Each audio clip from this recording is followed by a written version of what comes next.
नमस्कार दोस्तों, आज के भाई पीसीएस क्लास में आपका स्वागत है। मैं राजेश कुमार आपके लिए लेकर आया हूँ RS second grade, third grade और पीएसआई सिलेबस के अकॉर्डिंग संपूर्ण सब्जेक्ट की टॉपिक वाइज क्लासेस। दोस्तों, हमारी जो क्लासेस चल रही थी उसमें जो दोपहर 1 बजे राजस्थान पॉलिटी चल रही है उसकी क्लास हम स्टार्ट करने जा रहे हैं। दोस्तों, रेगुलर चल रही क्लासेस करती राजस्थान पॉलिटी और जो दर्शन शास्त्र की क्लासेस उनको हम टाइम से ले रहे हैं।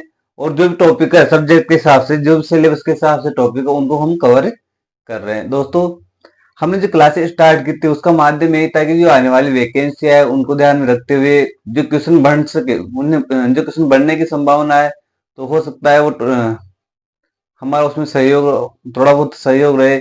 और हम जो सिलेबस के अकॉर्डिंग जो भी सब्जेक्ट का टॉपिक है उसको हम कंप्लीट कराने की पूरी कोशिश कर रहे हैं। हो सकता है कि वैकेंसी लेट आए या फिर वैकेंसी टाइम लगे, लेकिन तब तक दोस्तों हम जो भी सब्जेक्ट है अपना या सिलेबस के अकॉर्डिंग जो भी डिमांड है उसका हम आसानी से रिवीजन कर सकते हैं। बोर्ड के माध्यम से आपको पढ़ाया जा रहा है ताकि आप भी अपने नोट्स कंप्लीट कर सको। दोस्तों, वैकेंसी आए या नहीं आए, हमें अपना टारगेट निश्चित करना है कि हमें सेकंड ग्रेड में लगना है, फर्स्ट ग्रेड में लगना है या फिर हमें आरएस करना है। तो टारगेट फिक्स होना चाहिए। अभी से तैयारी करो वैकेंसी की। वैकेंसी का इंतजार मत करो, वैकेंसी आती रहेगी जाती रहेगी, हमें सिलेक्शन लेना है। तो इस प्रकार हम जो हमारे राजस्थान पॉलिटिका हम जो लेकर चल रहे थे तो उसमें हम पढ़ रहे थे विधानमंडल। विधानमंडल में हमने आर्टिकल 187 तक देख लिया था कि उसमें क्या दे रखा था, कि उसमें दे रखा था कि राज्य विधानमंडल का जो सचिवालय उसका उल्लेख उसमें दे रखा था आर्टिकल 187 में। तो हमारा जो टॉपिक चल रहा है वो चल रहा है विधानमंडल। विधानमंडल में आर्टिकल अनुच्छेद 168 से लेकर अनुच्छेद 212 तक दिया हुआ है। तो हम प्रत्येक अनुच्छेद के बारे में विस्तार से चर्चा कर रहे हैं। कौन से क्वेश्चन किस अनुच्छेद में से आ सकते हैं ये कोई कंफर्म नहीं है, लेकिन क्वेश्चन आएंगे तो वो अनुच्छेदों में से ही आएंगे। टॉपिक जो कंप्लीट होता है वो अनुच्छेद के हिसाब से कंप्लीट होता है। तो जो आर्टिकल 168 है और आर्टिकल 168 से लेकर आर्टिकल 212 तक एक विधानमंडल का टॉपिक हमारा कंप्लीट होता है। तो जो प्रक्रिया रही, क्या जर्नी है विधानमंडल की, कौन कौन से अंग है, क्या इनके कार्य हैं, ये हम आर्टिकल के हिसाब से देख रहे हैं। तो हमारा जो टॉपिक चल रहा है वो चल रहा है विधान मंडल, राज्य विधान मंडल।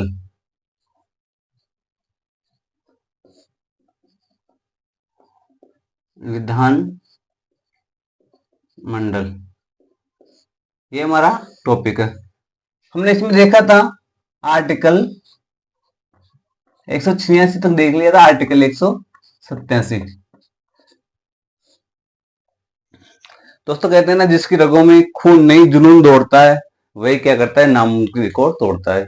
तो हमारी जो हमारे जो नसें हैं, हमारे जो रग हैं हमारे, तो उन्हें हमारा जो शरीर है, तो इन शरीर की जो रग है हमारे जो खून, हमारे अंदर क्या जोड़ना चाहिए, जुनून जोड़ना चाहिए। हमारे अंदर जुनून दौड़ना चाहिए, यानी हमारे जो भी वैकेंसी, हमारा जो भी टारगेट है उसको लेकर हमारे अंदर इतना हौसला होना चाहिए, इतना विश्वास होना चाहिए कि हम इसे कर सकते हैं। इस प्रकार हमें पढ़ाई करनी चाहिए, मेहनत करनी चाहिए, लगातार मेहनत करनी चाहिए। डेली जो हमारा टाइम टेबल, हमारा रूटीन है उसके हिसाब से हमें पढ़ना चाहिए। ये नहीं कि एक दिन पढ़ा और 5 दिन छोड़ दिया, उससे हमारा टारगेट हमें अचीव नहीं होगा। तो टारगेट अचीव करने के लिए सबसे ज्यादा जरूरी है मेहनत। समय के हिसाब से मेहनत करते रहो। तो आर्टिकल 187 में क्या दे रखा है, तो आर्टिकल 187 में जो विधानमंडल है उसे, उसका जो सचिवालय उसका उल्लेख दे रखा है। राज्य विधान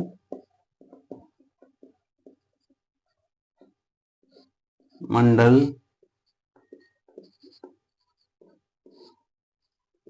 के सचिवालय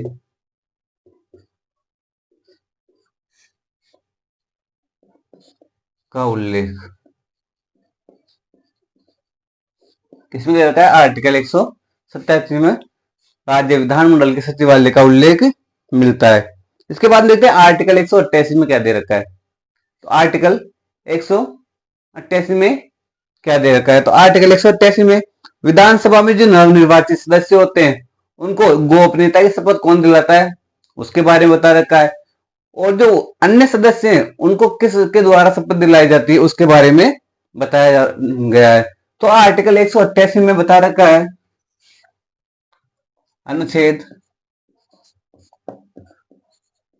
188 में क्या बता रखा है कि राज्य विधानसभा के नवनिर्वाचित सदस्यों को राज्य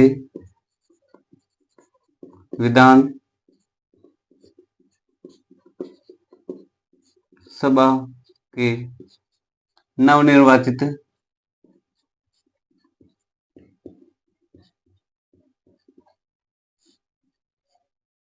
सदस्य को गोपनीयता की शपथ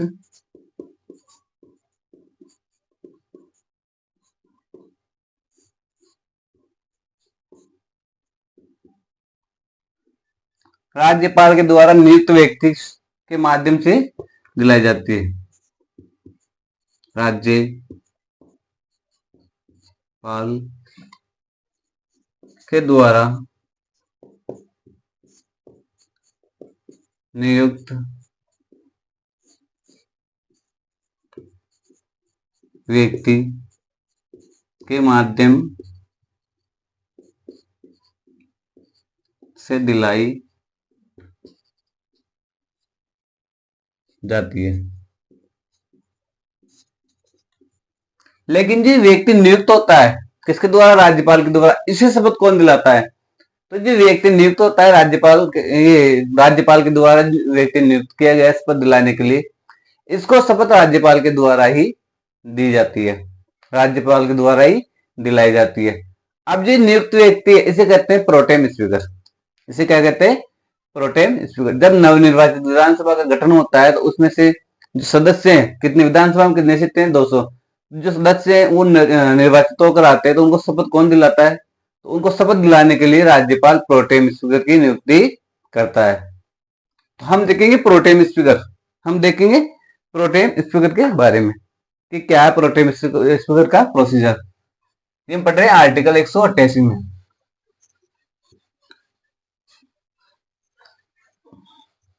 प्रोटेम स्पीकर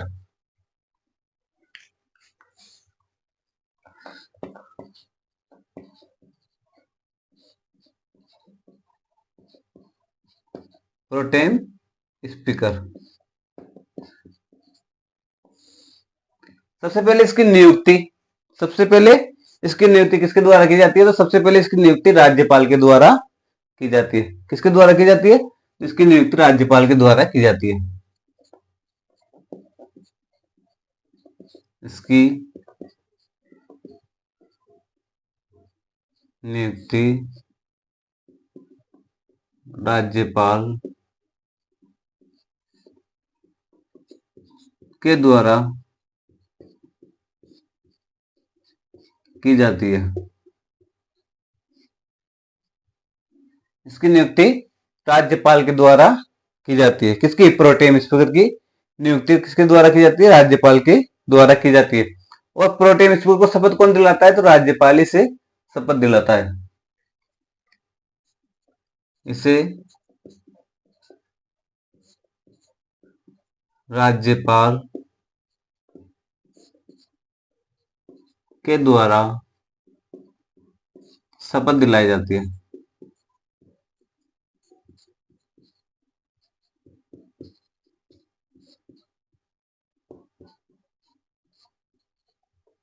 इसे राज्यपाल के द्वारा शपथ दिलाई जाती है। किसी प्रोटेम स्पीकर को, राज्यपाल के द्वारा शपथ दिलाई जाती है। अब इसकी नियुक्ति किस आधार पर की जाती है? राज्यपाल के द्वारा इसकी नियुक्ति किस आधार पर की जाती है? एक मिनट।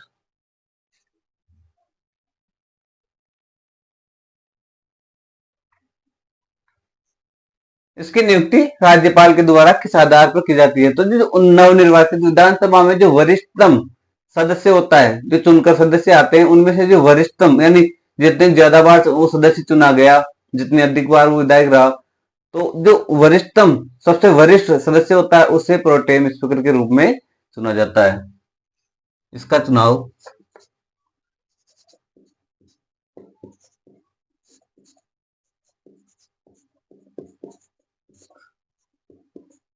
राज्यपाल के द्वारा वरिष्ठतम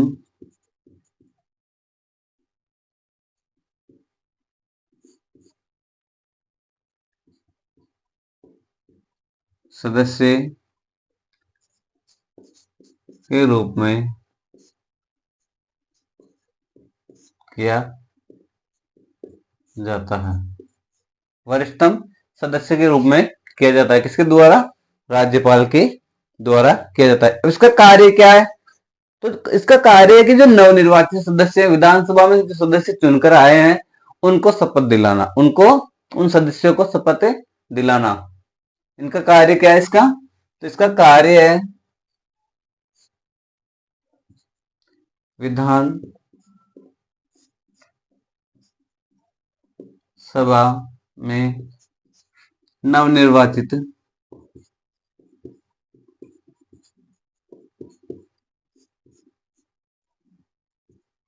सदस्यों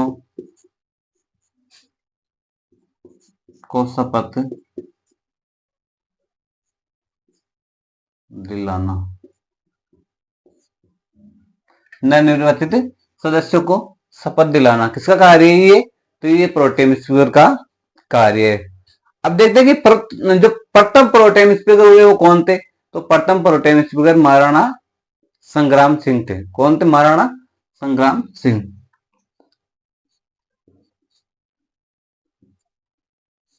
प्रथम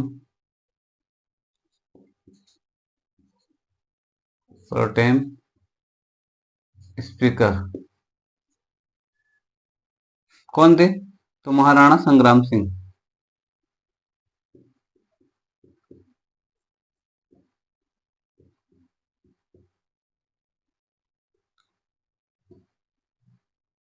महाराणा संग्राम सिंह। और 15वीं विधानसभा की प्रोटेम स्पीकर कौन थे? तो वो थे पूनम चंद बिश्नोई।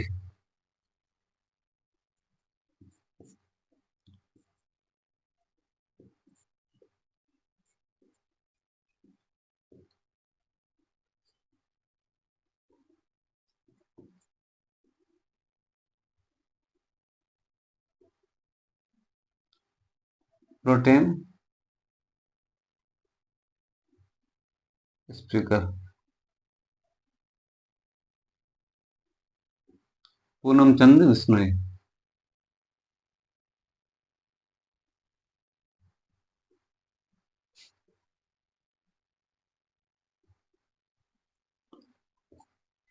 ये पूनम चंद बिश्नोई एकमात्र ऐसे प्रोटेम स्पीकर थे जो अध्यक्ष, उपाध्यक्ष और प्रोटेम स्पीकर के पदों पर रहे, यानी तीनों पदों पर रहे। पूनम चंद बिश्नोई अध्यक्ष, उपाध्यक्ष और प्रोटेम।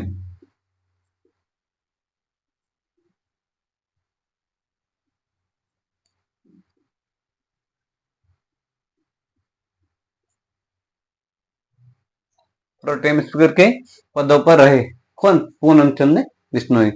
तो ये रहा प्रोटेम स्पीकर के बारे में, प्रोटेम स्पीकर के बारे में।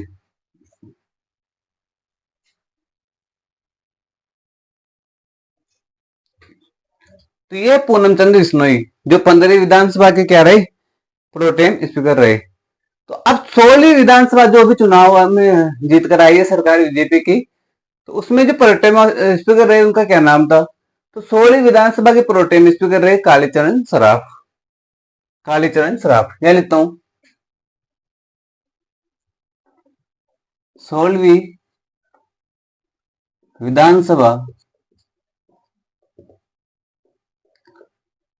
के प्रोटेम स्पीकर कौन थे? कालीचरण सराफ।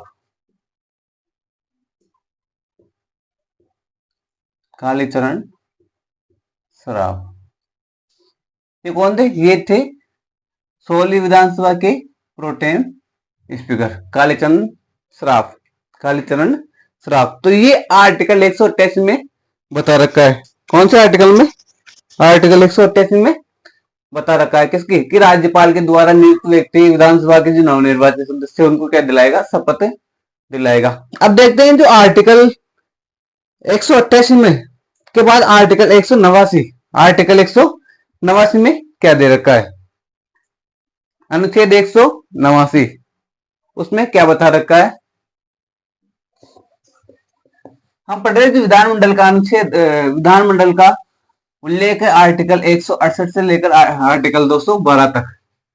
तो उसके बारे में हम पढ़ रहे हैं। जो आर्टिकल हमारा चल रहा है 189। दोस्तों आर्टिकल के माध्यम से आपको ये टॉपिक कंप्लीट करवा रहा हूं मैं, ताकि क्वेश्चन अगर टॉपिक में से आए चाहे क्वेश्चन आर्टिकल में से आए, दोनों में से आप क्वेश्चन को आराम से कर सको। आर्टिकल 189, आर्टिकल 189 में क्या दे रखा है? तो आर्टिकल 189 में दे रखा है कि विधानमंडल, यानी विधानमंडल में जब बैठक होगी या अधिवेशन होगा तो उसमें गणपूर्ति कितनी होगी, ये आर्टिकल 189 में दे रखा है।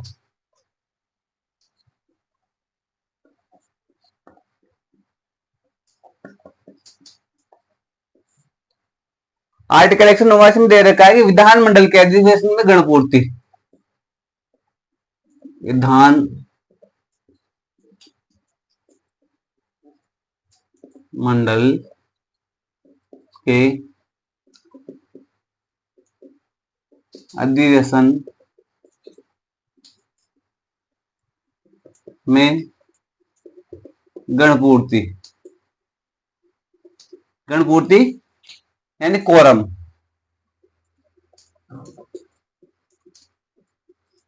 गणपूर्ति का मतलब होता है कि कितने सदस्य होने चाहिए उस अधिवेशन में कि उस अधिवेशन को आगे बढ़ाया जाए। अगर गणपूर्ति पूरी नहीं होती है तो जो अध्यक्ष होता है उसे स्थगित कर सकता है, उस अधिवेशन को स्थगित कर सकता है। तो जो अधिवेशन की गणपूर्ति होती है वो न्यूनतम 1/10 होती है, यानी 10 सदस्य, यानी 10 सदस्य। गणपूर्ति कितनी होगी? न्यूनतम 1/10 या फिर 10 सदस्य। ये इसकी क्या होगी? ये इसकी गणपूर्ति होगी। किसकी? जो विधानमंडल की बैठक होती है, जो अधिवेशन होता है, तो उसमें जो आर्टिकल 189 है इसमें क्या दे रखी है? गणपूर्ति, यानी कोरम कितनी होनी चाहिए? तो 1/10 होनी चाहिए, यानी कम से कम कितनी होनी चाहिए? 10 सदस्य होने चाहिए। गणपूर्ति पूरे नहीं होने के कारण या गणपूर्ति पूरी नहीं होने की दशा में अध्यक्ष या सभापति द्वारा उस अधिवेशन को स्थगित किया जा सकता है। लिखो, गणपूर्ति या कोरम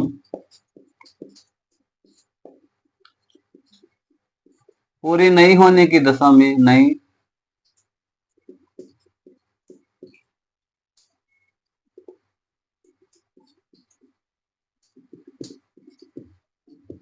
नहीं होने की दशा में अध्यक्ष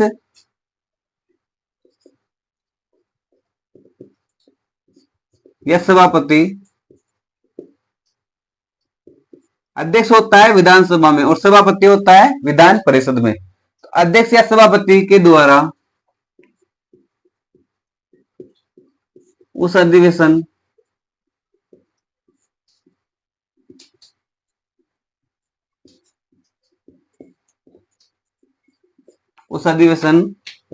को स्थगित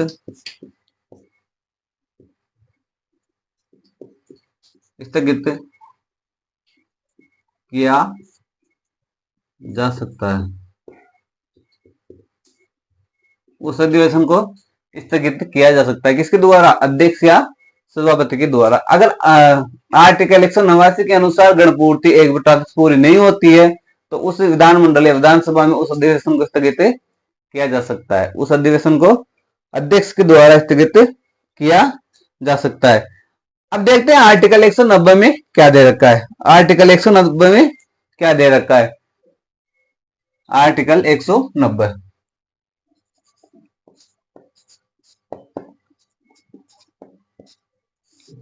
तो आर्टिकल 190 में दे रखा है कि अगर किसी व्यक्ति को या फिर कोई व्यक्ति विधान परिषद से और विधानसभा से, दोनों सदनों से निर्वाचित होकर आता है तो उसे किसी एक सदन की सदस्यता त्यागनी पड़ती है। उसे किसी एक सदन की सदस्यता त्यागनी पड़ती है। ये किसमें दे रखा है? आर्टिकल 190 में।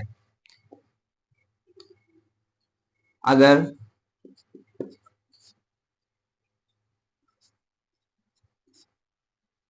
कोई उम्मीदवार विधानसभा दोनों सदनों से, ऐसा करो, दोनों सदनों से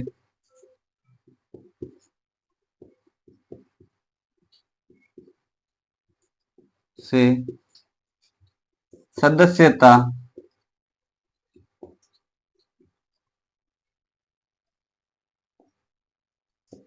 रखता है तो उसे किसी एक सदन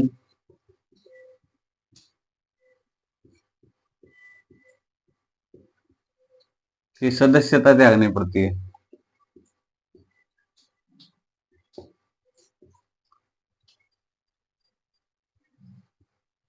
का त्याग करना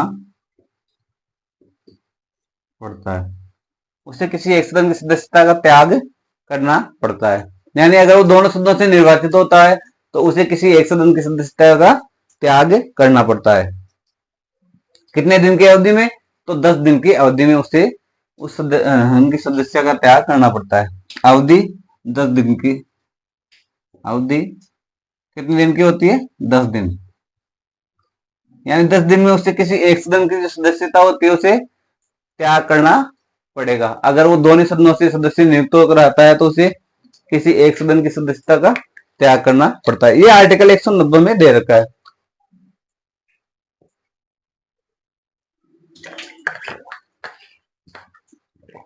आर्टिकल 190 में दे रखा है। तो हमने देखा आर्टिकल 187, 88 और 189 और 90, ये हमने देखे आर्टिकल। अब इसके बाद हम देखते हैं और आर्टिकल 190 में क्या दे रखा है। आर्टिकल 190 में क्या दे रखा है?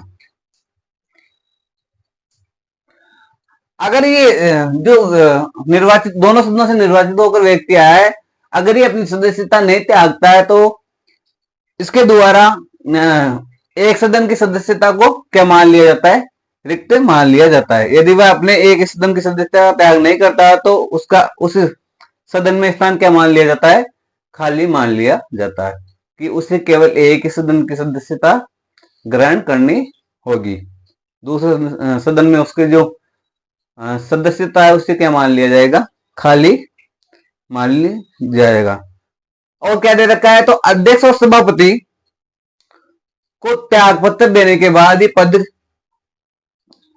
रिक्त होता है। अध्यक्ष, जब ये व्यक्ति जो निर्वाचित होकर आया है, ये अपना त्याग पत्र किसे देगा? अध्यक्ष या सभापति को। उसके बाद ही उस पद को क्या माना जाएगा? कि वो पद खाली है। उसके बाद ही उस पद को खाली माना जाएगा। सदन के सदस्य का बिना कारण, अगर ये सदस्य बिना किसी कारण के उस सदन में जो संबंधित सदस्य जिससे सदस्य है उसमें बिना किसी कारण से अगर 60 दिन तक अनुपस्थित रहता है तो उसका स्थान क्या मान लिया जाता है? उसका स्थान रिक्त मान लिया जाता है। सदन में 60 दिन तक अनुपस्थित होने पर स्थान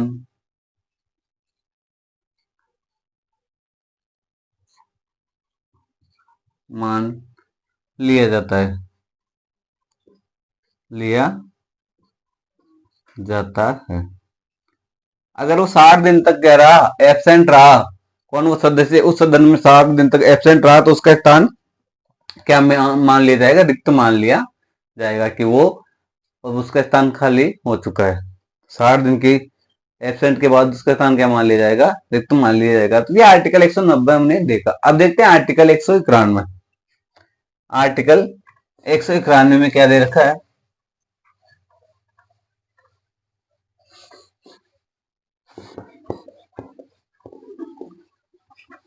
ये पढ़े विधानमंडल। क्या पढ़े? विधान मंडल।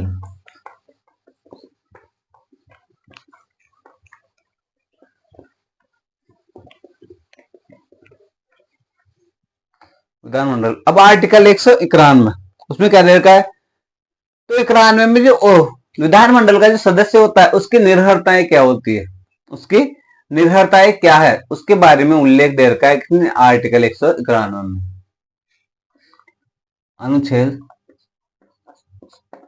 191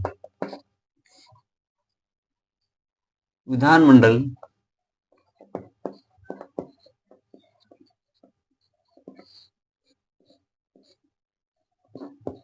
के सदस्य की निर्भरताएं निर्भरताएं दे रखी है किसमें, आर्टिकल 191 में। इसकी क्या दे रखी है, निर्भरताएं।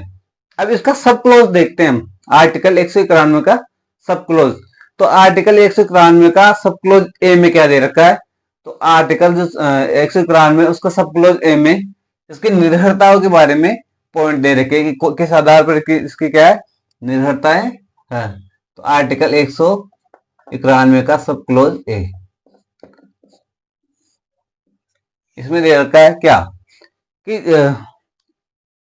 यदि कोई लाभ का पद धारण करता हो तो जो निर्भरताएं इनकी अयोग्यताएं हैं उनके बारे में जो पॉइंट दे रखा है उसमें हम देखते हैं कि पहला पॉइंट कौन सा है, यदि वह लाभ का पद धारण करता हो तो अयोग्य होगा किसमें, विधानमंडल का सदस्य होने के। यदि वह लाभ का पद धारण करता हो, यदि वह लाभ का पद धारण करता हो तो वह अयोग्य पात्र होगा विधानमंडल के सदस्य के। दूसरी क्या है, यदि वह न्यायालय द्वारा विकर्षित घोषित किया गया हो। दूसरी है न्यायालय द्वारा विकर्षित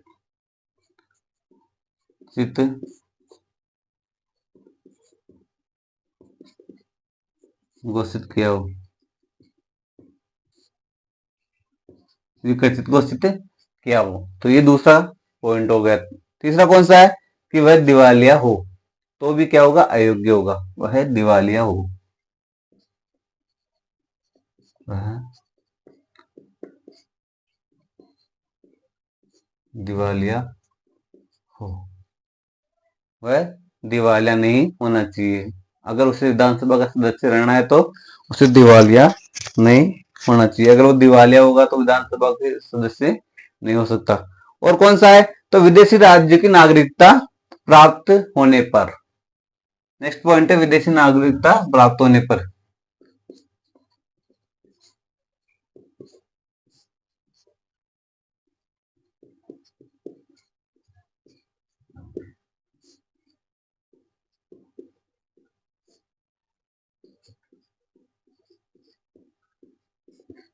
विदेशी नागरिकता प्राप्त होने पर भी वो अयोग्य घोषित हो जाएगा, यानी वो विधानमंडल के सदस्य के लिए अयोग्य घोषित हो जाएगा। नेक्स्ट कौन सा है, तो नेक्स्ट है कि चुनावी अपराध का दोषी नहीं होना चाहिए, चुनावी अपराध का दोषी नहीं होना चाहिए।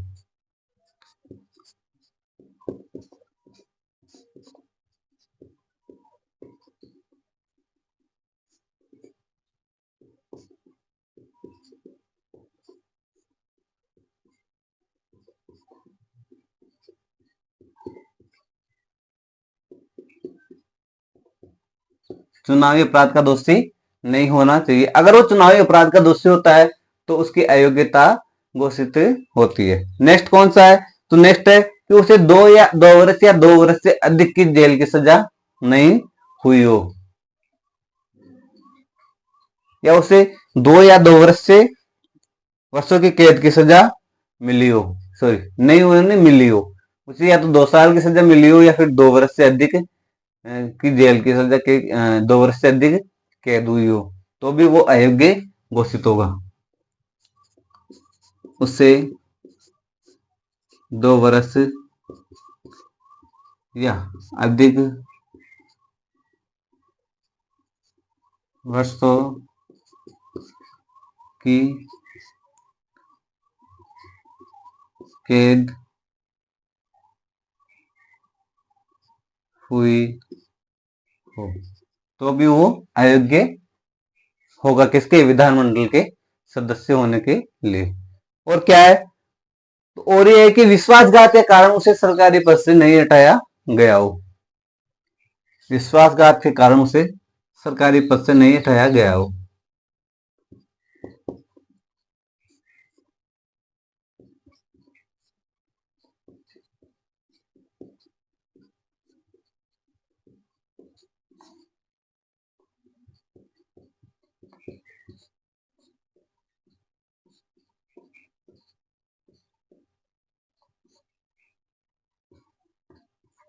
हटाया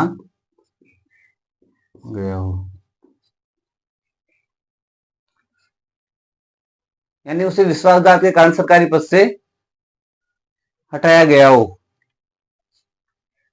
नहीं नहीं हटाया गया हो, पद से हटाया गया हो, तो भी वो अयोग्य घोषित होगा। किसके लिए, विधानसभा के सदस्य बनने के लिए अयोग्य साबित होगा। तो ये विधानमंडल के सदस्य बनने के लिए जो योग्यता है उसके बारे में, निर्भरता है, योग्यता नहीं अयोग्यता है, उनके बारे में बता रखा है। और कौन सी है, तो चुनावी आधार पर, चुनावी निर्धारित समय में चुनावी जो चुनावी खर्च है उसका संबंध में जो विवरण प्रस्तुत करता हो या फिर नहीं करता हो, सॉरी, जो चुनावी वर्ष है उसमें जो उसने खर्चा किया, किसने, उस उम्मीदवार ने चुनाव लड़ने के लिए जो खर्चा किया, तो निश्चित समय में उसका विवरण प्रस्तुत नहीं करता है तो वो भी क्या होगा, इसके लिए अयोग्य घोषित होगा। या निश्चित समय में, निश्चित समय में चुनावी खर्च का विवरण देने में असमर्थ।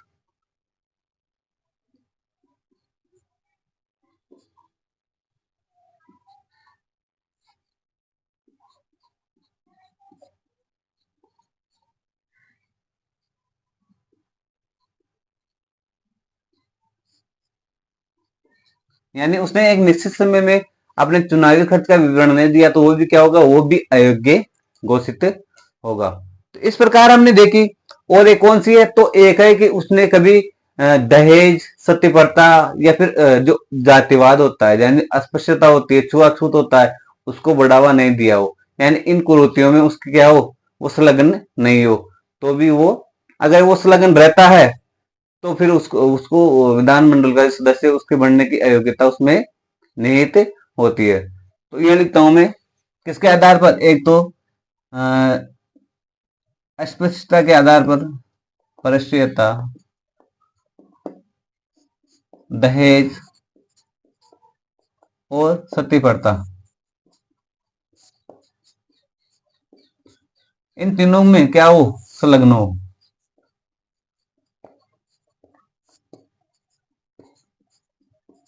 होने पर भी अयोग्य होगा।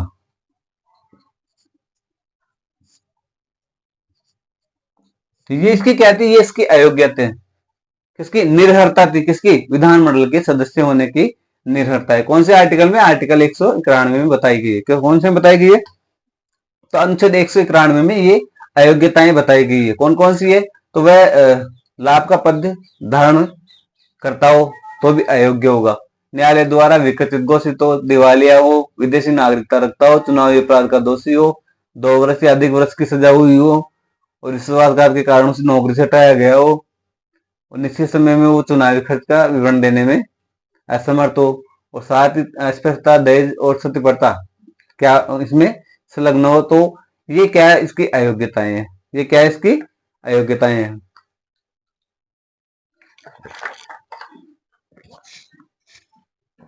ये इसकी अयोग्यताएं हैं जो किसमें दे रखी है, आर्टिकल 191 में दे रखी है। अब देखते हैं कि आर्टिकल 192 उसमें क्या दे रखा है।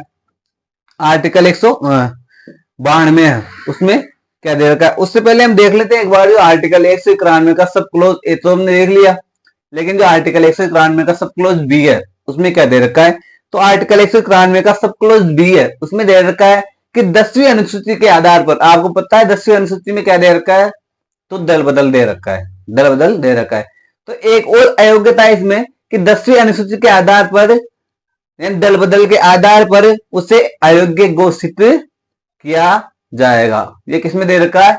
ये किसमें दे रखा है? आर्टिकल 191 के सब क्लोज 2 में। तो लिखता हूं कहा, इसे मिटा कर लिखता हूं, फिर ये लिख दे रहा हूं आर्टिकल 191 का सब क्लोज बी। इसमें दे रखा है 10वें अनुसूची के आधार पर उसे अयोग्य घोषित किया जाएगा। 10वीं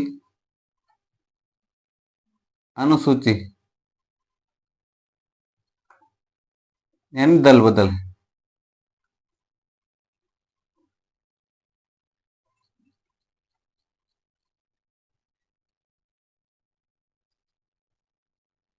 आधार उसे आधार पर उसे अयोग्य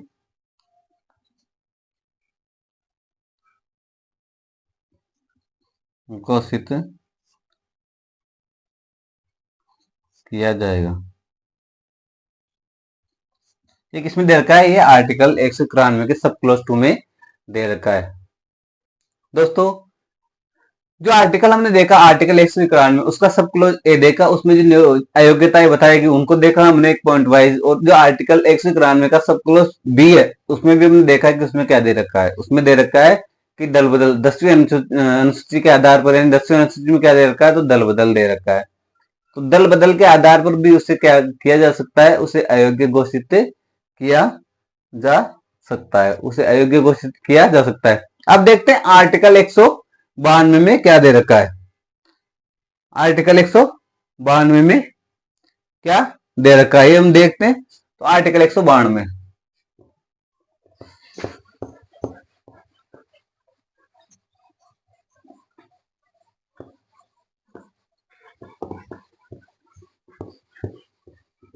तो सिर्फ जो बोर्ड के माध्यम से आपको पढ़ा रहा हूँ ना, तो ये आपके नोट्स कंप्लीट करवाने के लिए पढ़ा रहा हूँ।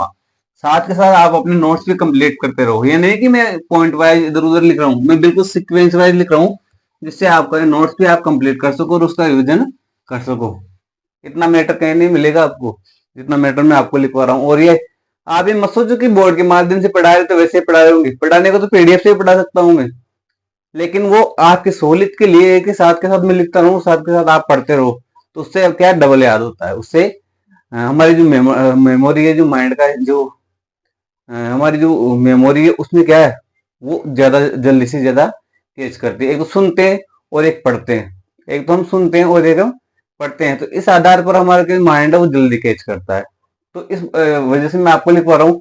और मेन कारण ये है कि आपके नोट्स साथ के साथ कंप्लीट हो जाए और आपका आप उसमें रिवीजन कर सको, आप उसका बाद में आसानी से रिवीजन कर सको। तो रिवीजन करने के लिए कंटेंट आपको दे रहा हूं, तो आप भी अपने नोट साथ के साथ ही बनाते रहो, साथ के साथ बनाते रहो। अब देखते हैं आर्टिकल 192 उसमें क्या दे रखा है। तो उसमें आर्टिकल 192 में दे रखा है कि जो अयोग्यता है वो किस आधार पर होती है। अयोग्यता किस आधार पर होती है? तो उससे संबंधित जो प्रश्न होते हैं उनके बारे में किसमें दे रखा है? आर्टिकल 192 में, अनुच्छेद 192। तो जो विधानमंडल के सदस्य की जो अयोग्यता संबंधी प्रश्न है वो किसमें दे रखा है? आर्टिकल 192 में। अयोग्यता संबंधी प्रश्न ये किसमें है? ये आर्टिकल 192 में। किसमें? आर्टिकल 192 में दे रखा है। अब आर्टिकल 192 का सब क्लोज एक उसमें क्या दे रखा है? तो उसमें दे रखा है कि सदस्यों की अयोग्यता का निर्णय राज्यपाल के द्वारा किया जाएगा। यानी इसका सब क्लोज एक देखते हैं। आर्टिकल 192 का सब क्लोज एक, इसमें क्या दे रखा है? तो इसमें दे रखा है कि जो अयोग्यता संबंधी जो भी निर्णय होंगे उसका निर्णय किसके द्वारा किया जाएगा? तो राज्यपाल के द्वारा किया जाएगा। अयोग्यता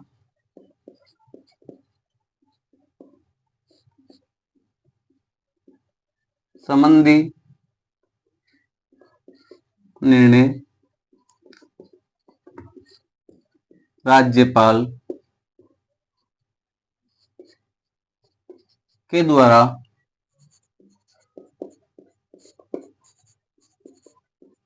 किया जाएगा।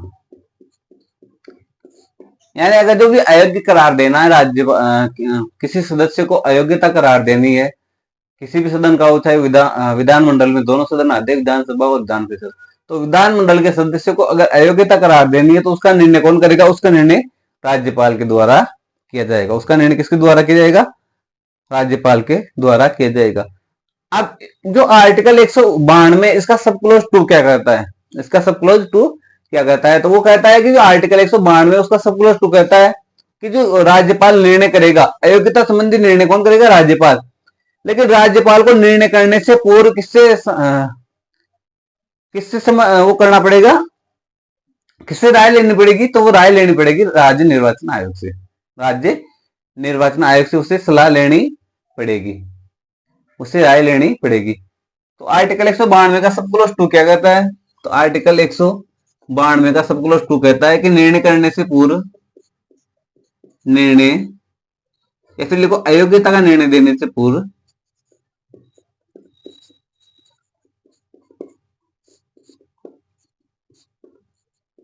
निर्णय देने से पूर्व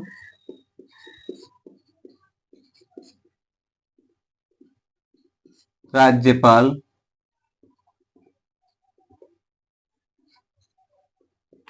को राज्य निर्वाचन आयोग, राज्यपाल को राज्य नहीं, निर्वाचन आयोग, ओनली निर्वाचन आयोग, निर्वाचन आयोग से राय लेनी होगी, लेनी होगी। तभी वो क्या कर सकता है? वो अयोग्यता करार दे सकता है। कौन? राज्यपाल। कौन? राज्यपाल।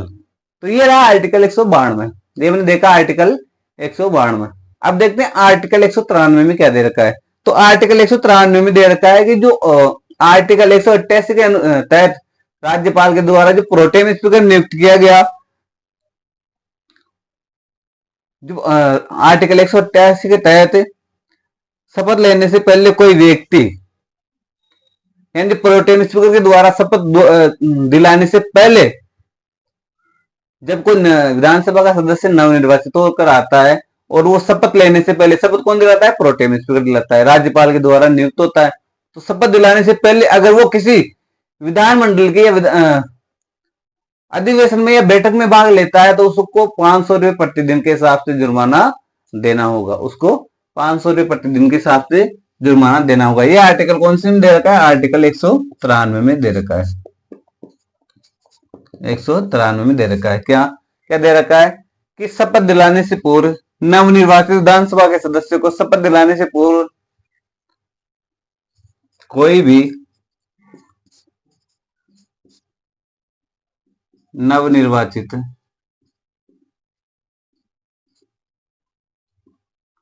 विधानमंडल का सदस्य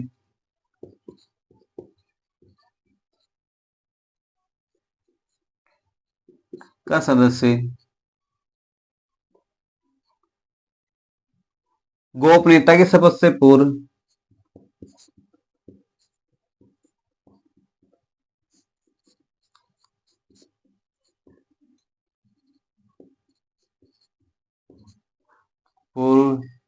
यदि यदि विधानमंडल की किसी बैठक में भाग लेता है,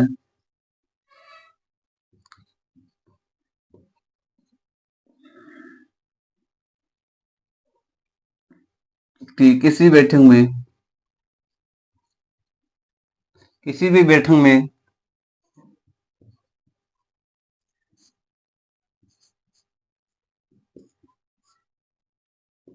भाग लेता है तो उसे 500 रुपये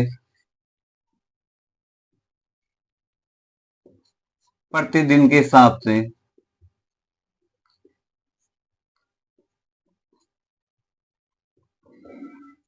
हिसाब से जुर्माना देना होगा, देना पड़ेगा।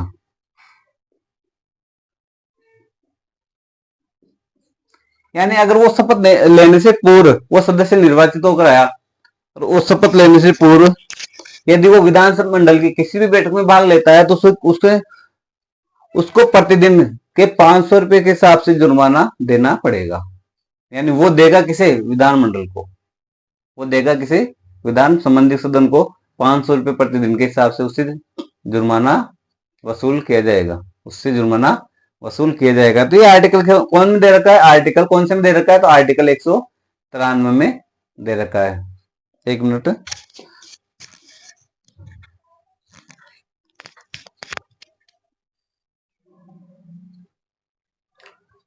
तो ये हमने देखा है कि आर्टिकल 193 में क्या बता रखा है। तो आर्टिकल 193 बता रखा है कि उसे 500 रुपये प्रतिदिन के हिसाब से जुर्माना देना होगा।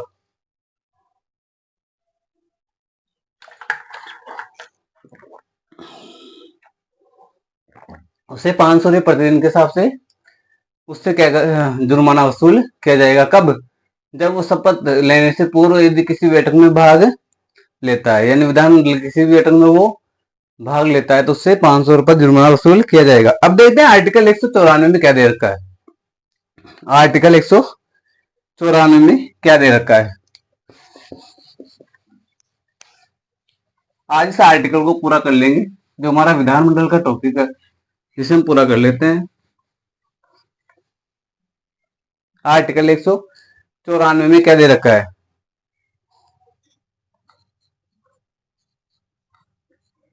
अनुच्छेद 194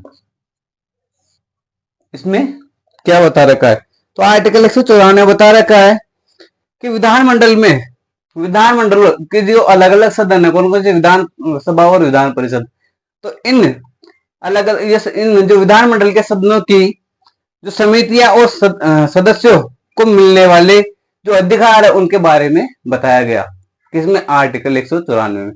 यानी विधानमंडल के सदनों को मिलने वाली समितियां, सॉरी, विधानमंडल के सदस्यों की समितियां और सदस्यों को मिलने वाले अधिकारों के बारे में किसमें बताया गया? आर्टिकल 194 में। राज्य विधानमंडल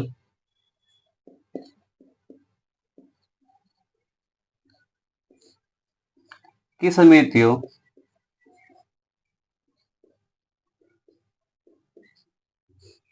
और सदस्यों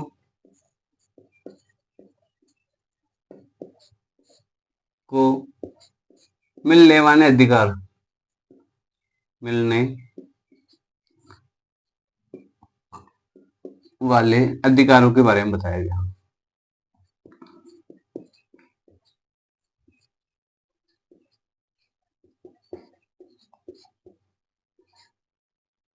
बारे में बताया गया। किसमें? आर्टिकल 194 में। किस बारे में? कि जो विधानमंडल के सदनों की जो समितियां हैं, विधानमंडल के सदनों की समितियां और जो उनके सदस्यों को मिलने वाले अधिकार है उनके बारे में बताया गया। उनके बारे में बताया गया। कौन से आर्टिकल में? आर्टिकल 194 में। अब देखते हैं आर्टिकल 195 में क्या बताया गया है। आर्टिकल 195 में क्या बताया गया है। तो आर्टिकल 195 में बताया गया है कि राज्य विधानमंडल के सदस्यों को वेतन भत्तों का निर्धारण किसके द्वारा किया जाएगा? तो राज्य विधानमंडल के द्वारा किया जाएगा। आर्टिकल 195।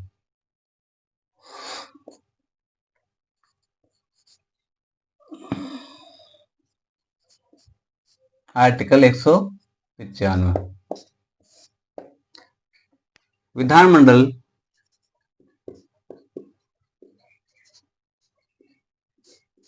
विधानमंडल के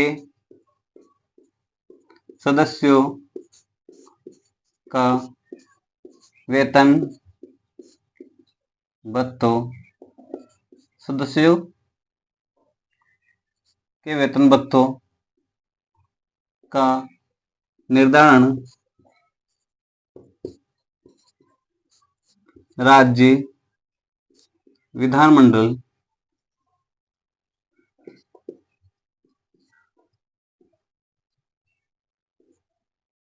के द्वारा किया जाएगा। किया जाएगा। ये किसने बता रखा है? तो ये आर्टिकल 195 में बता रखा है कि जो विधानमंडल के जो सदस्य हैं, विधानमंडल के जो सदस्य हैं, उनके वेतन भत्तों का निर्धारण किसके द्वारा किया जाएगा? राज्य विधानमंडल के द्वारा किया जाएगा। राज्य विधानमंडल चाहे तो उनके वेतन को कम कर सकती है और राज्य विधानमंडल चाहे तो उनके वेतन को बढ़ा सकती है। यानी उनके वेतन को कम करना, बढ़ाना, किस प्रकार देना है, ये सब का निर्धारण किसके द्वारा होता है? राज्य विधानमंडल के द्वारा। किसके वेतनों का? तो राज्य विधानमंडल के जो सदस्य होते हैं उनके वेतनों का निर्धारण राज्य विधानमंडल के द्वारा होता है। उनके वेतनों का निर्धारण राज्य विधानमंडल के द्वारा होता है। अब देखते हैं आर्टिकल 196 में क्या दे रखा है। आर्टिकल 196 में क्या दे रखा है? तो आर्टिकल 196 में दे रखा है कि विधेयकों को पुनः स्थापन और पारित किए जाने के जो उपबंध होते हैं, विधेयकों को पुनः स्थापित और उनको पारित किए जाने का जो नियम होता है, जो उपबंध होते हैं, उनके बारे में आर्टिकल 195 हमें बताता है। आर्टिकल 196 हमें बताता है। तो अनुच्छेद 196 ये बताता है कि जो विधेयक होते हैं, विधेयक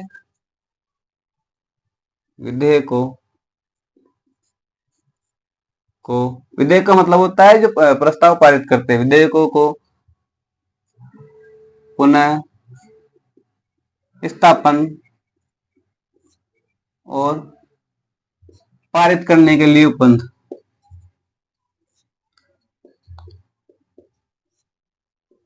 हेतु उपबंध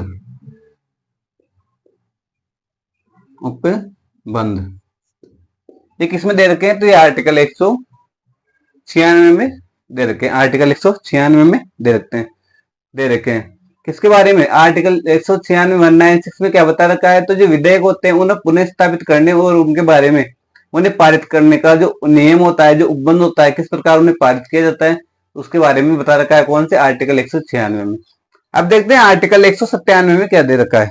आर्टिकल 197 में क्या दे रखा है? ये हम देख रहे हैं राज्य विधानमंडल का जो आर्टिकल है 168 से लेकर 212 तक, उसके बारे में। तो हमने आर्टिकल 168 से स्टार्ट किया था और आर्टिकल हम देख रहे हैं 212 तक।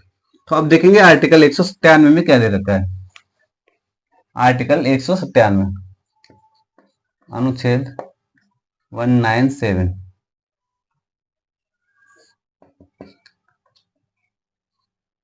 इसमें क्या दे रखा है?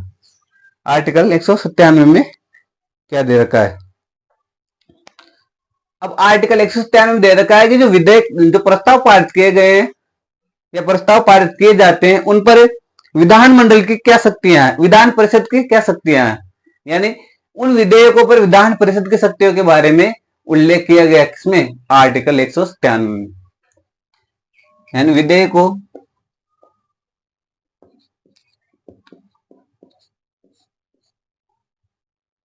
के पारित, ये विधेयकों के संबंध में विधान परिषद की शक्तियां, विधान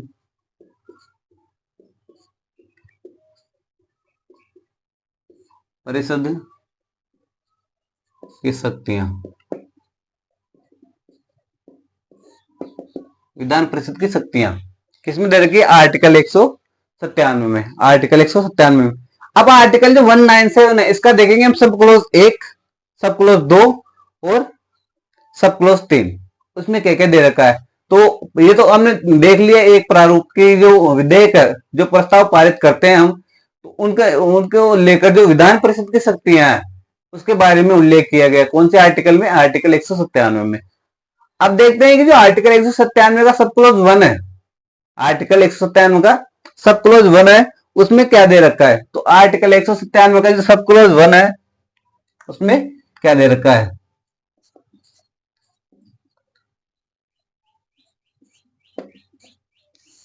सब क्लोज 1 में क्या दे रखा है?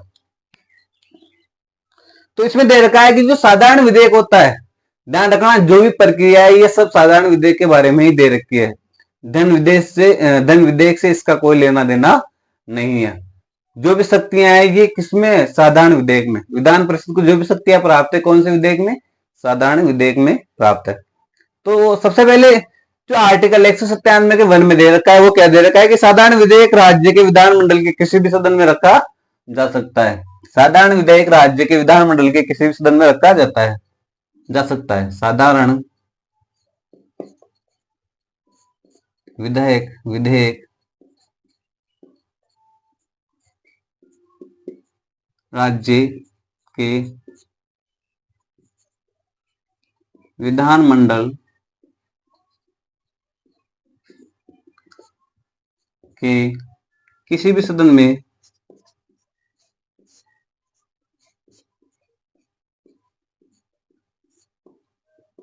रखा जा सकता है।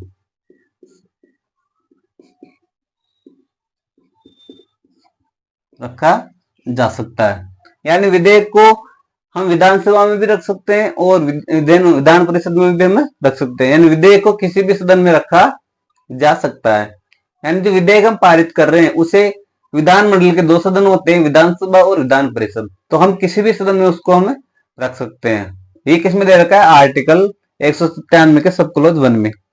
और क्या दे रखा है? तो ये विधेयक विधानसभा से पारित होने के पश्चात कहा जाता है? विधान परिषद में। यानी जो विधेयक हम रख रहे हैं, जैसे हमने लोकसभा सॉरी विधानसभा में रखा तो विधानसभा से पारित होकर वो कहा जाएगा? विधान परिषद में। यानी स्टेप चलता है कि यदि विधान परिषद में रखते हैं तो वो पारित होकर कहाँ आएगा? विधानसभा में आएगा। और विधानसभा में रखते हैं तो पारित होकर कहाँ जाएगा? विधान परिषद में जाएगा। ये किसमें दे रखा है? आर्टिकल 197 में। विधेयक विधेयक विधानसभा में रखा जाता है तो वह पारित होकर विधान परिषद में चला जाता है।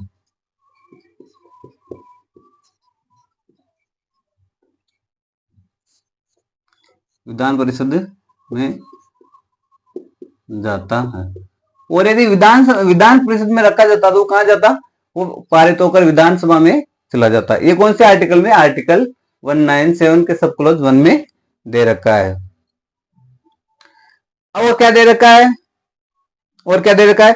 तो विधान परिषद साधारण विधेयक को अस्वीकार कर सकता है। विधान परिषद साधारण विधेयक को अस्वीकार कर सकता है या उसमें क्या कर सकता है? संशोधन कर सकता है। उसमें संशोधन कर सकता है। और विधेयक पुनः कहां चला जाएगा? विधानसभा में चला जाएगा। यानी जैसे विधेयक आया कहां? विधान परिषद में, तो विधान परिषद उसे क्या कर सकता है? उसे अस्वीकार भी कर सकता है। उस विधेयक को विधान परिषद अस्वीकार भी कर सकता है और उसमें संशोधन भी कर सकता है। जैसे ही उसने अस्वीकार किया या उसमें संशोधन किया तो वो विधेयक कहां चला जाएगा पुनः? तो वो विधेयक पुनः वापस विधानसभा में चला जाता है।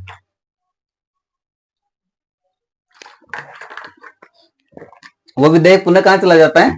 तो वो विधेयक पुनः वापस कहां चला जाता है? जहां से वो आया वहीं चला जाता है। यानी विधानसभा से आया तो विधानसभा में ही चला जाता है। साधारण विधेयक को साधारण विधेयक को विधान परिषद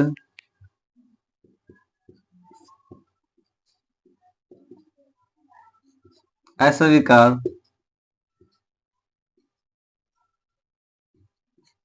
अस्वीकार या पुनः संशोधन कर सकती है। अस्वीकार या पुनः संशोधित कर सकती है।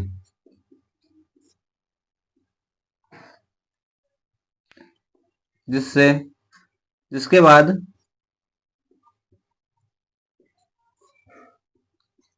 विधेयक पुनः विधानसभा में चला जाता है।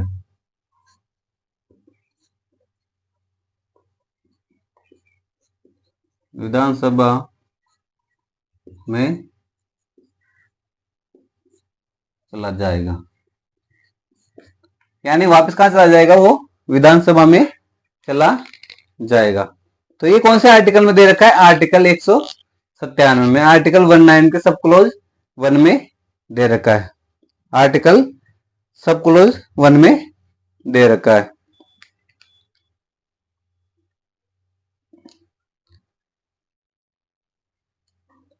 सब क्लोज 1 में दे रखा है।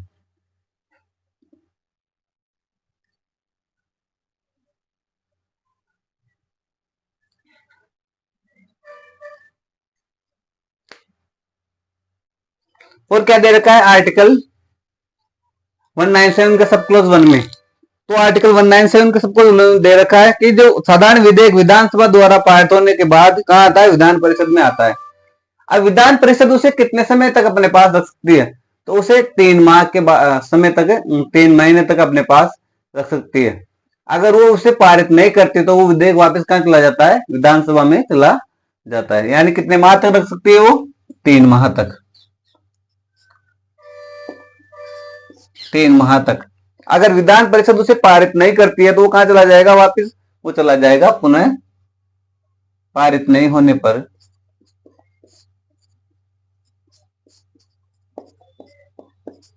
करने पर पुनः विधानसभा में चला जाएगा।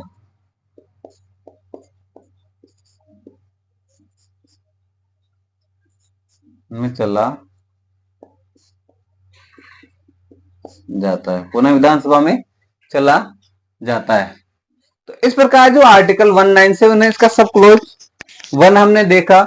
अब जो सब क्लोज 2 है उसके बारे में हम देखते हैं। उसमें क्या दे रखा है? उसमें क्या दे रखा है? आर्टिकल 197 का सब क्लोज 2 उसमें क्या दे रखा है?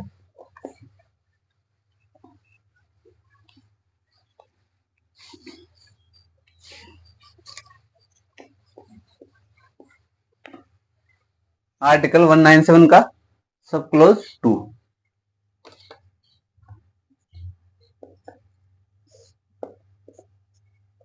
इसमें क्या दे रखा है? तो आर्टिकल 197 का सब क्लोज 2 दे रखा है कि विधानसभा में संशोधित सहित इस विधेयक को पुनः पारित करके दोबारा विधान परिषद में भेजती है तो विधान परिषद द्वारा उसे पूर्ण रूप से पारित किया गया समझा जाएगा। यदि जो 3 माह बाद जैसे विधान परिषद ने वापस भेज दिया कहा? विधानसभा में। अब विधानसभा द्वारा पुनः वापस उसे क्या कर दिया? पारित कर विधान परिषद में भेज दिया। उसे वापस विधान परिषद में भेज दिया। तो अब विधान परिषद के द्वारा उसे क्या माना जाएगा? उसे पारित समझा जाएगा। यानी दोबारा उसे विधान परिषद क्या नहीं कर सकती? अस्वीकार नहीं कर सकती। दोबारा उसे विधान परिषद अस्वीकार नहीं कर सकती। यदि पुनः यदि विधानसभा द्वारा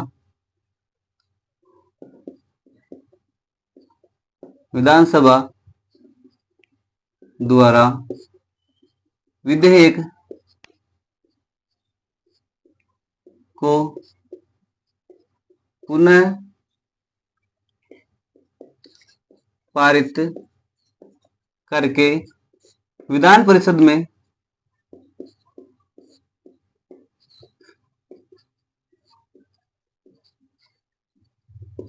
भेजा जाता है तो विधान परिषद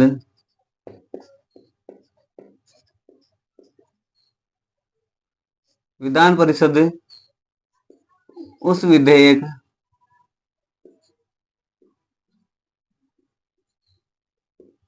को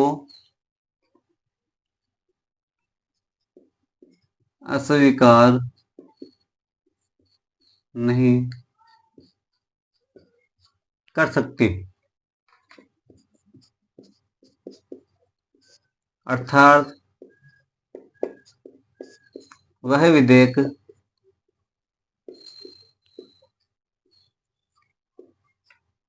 पारित समझा जाएगा।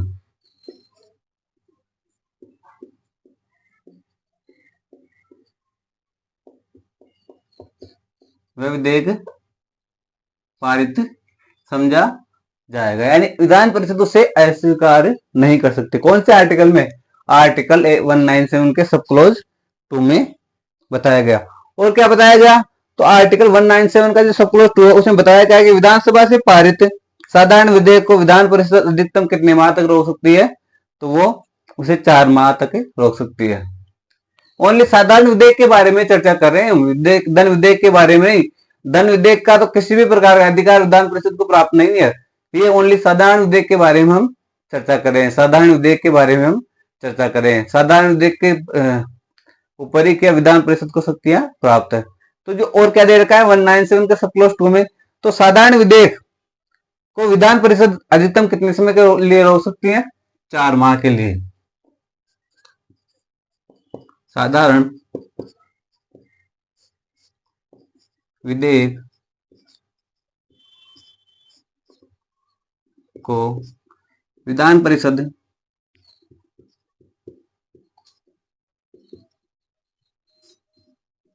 अधिकतम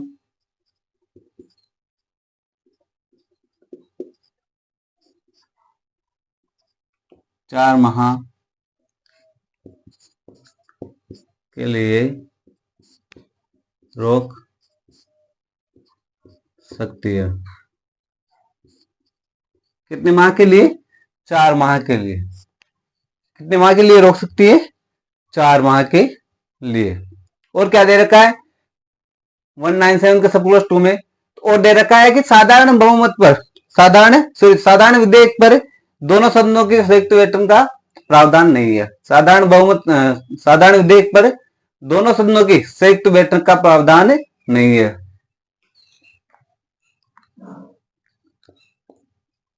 साधारण विधेयक पर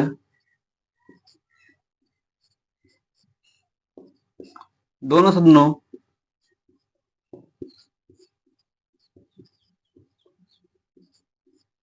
की संयुक्त बैठक का प्रावधान नहीं है।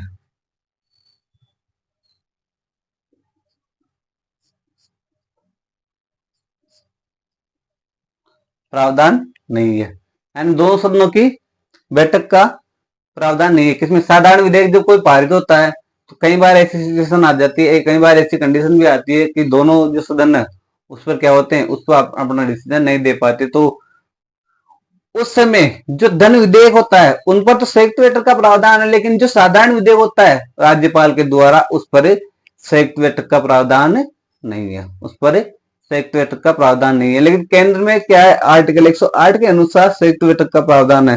किसका? लोकसभा और राज्यसभा का। लेकिन यहाँ साधारण विधेयक पर जो राज्य विधानमंडल है इसमें साधारण विधेयक पर संयुक्त बैठक का प्रावधान नहीं है, क्योंकि 4 माह बाद। अब क्यों नहीं है?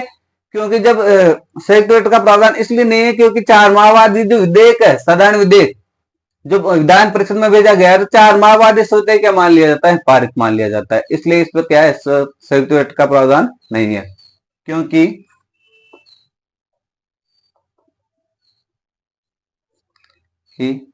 4 माह बाद विधान परिषद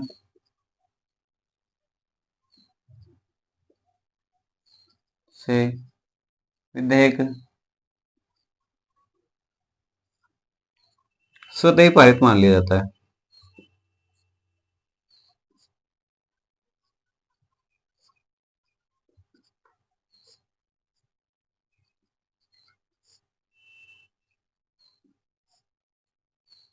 स्वतः ही पारित मान लिया जाता है, इसलिए इस पर संयुक्त बैठक का प्रावधान नहीं है। इसलिए इस पर संयुक्त बैठक का प्रावधान नहीं है। और क्या दे रखा है? और क्या दे रखा है आर्टिकल 197 के सब क्लोज 2 में? तो और क्या दे रखा है? तो कोई विधेयक सर्वप्रथम विधान परिषद से पारित होकर विधानसभा में आता है और विधानसभा अगर उसे अस्वीकृत कर देती है, यानी उसे क्या कर देती है? उसे कैंसिल कर देती है, तो वो विधेयक वही समाप्त हो जाता है। वो विधेयक वही समाप्त हो जाता है। यदि कोई विधेयक, साधारण विधेयक विधान परिषद से पारित होकर आता है और अगर विधानसभा द्वारा उसे अस्वीकृत कर दिया जाता है तो वो विधेयक वहीं क्या हो जाता है, वहीं समाप्त हो जाता है।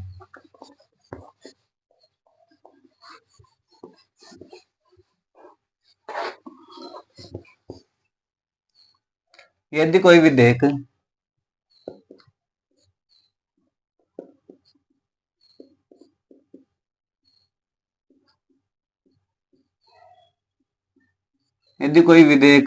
विधान परिषद से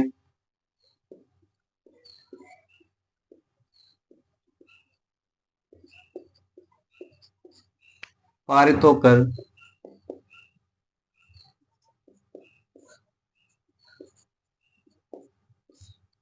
विधानसभा में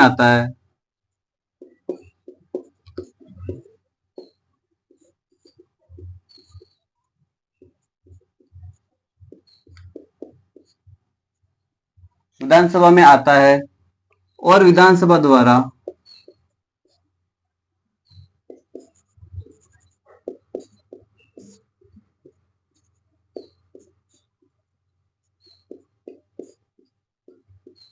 उस विधेयक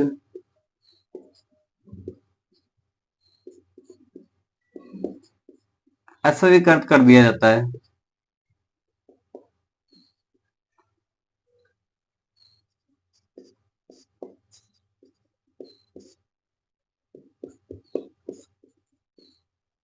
तो वह विधेयक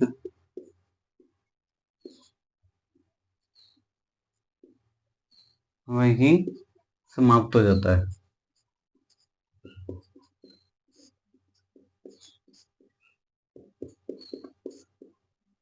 वह विधेयक वहीं क्या हो जाता है, वहीं समाप्त हो जाता है। यदि कोई विधेयक विधान मंडल की जो सदन है, विधान परिषद, वहां से पारित होकर विधानसभा में आता है और विधानसभा द्वारा उसे अस्वीकृत घोषित कर दिया जाता है, यानी उसे अस्वीकृत कर दिया जाता है, तो वो विधेयक वहीं समाप्त हो जाता है। वो विधेयक वहीं समाप्त हो जाता है। अब देखते हैं आर्टिकल 100 जो 197 है, इसका सब क्लोज 3 है, उसमें क्या दे रखा है। आर्टिकल 197 का सब क्लोज 3 है, उसमें क्या दे रखा है। तो 197 इसका सब क्लोज 3 में बता रखा है कि जो हम देखा, जो भी पॉइंट हमने देखे आर्टिकल 197 के सब क्लोज 1 और सब क्लोज 2 में, तो ये सब पॉइंट ओनली केवल साधारण विधेयक पर ही लागू होंगे, ये धन विधेयक पर लागू नहीं होते हैं। तो 3 क्या कहता है, 197 का 3 क्या कहता है, ये सभी नियम धन विधेयक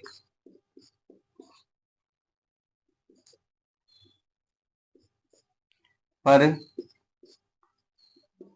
लागू नहीं होते हैं।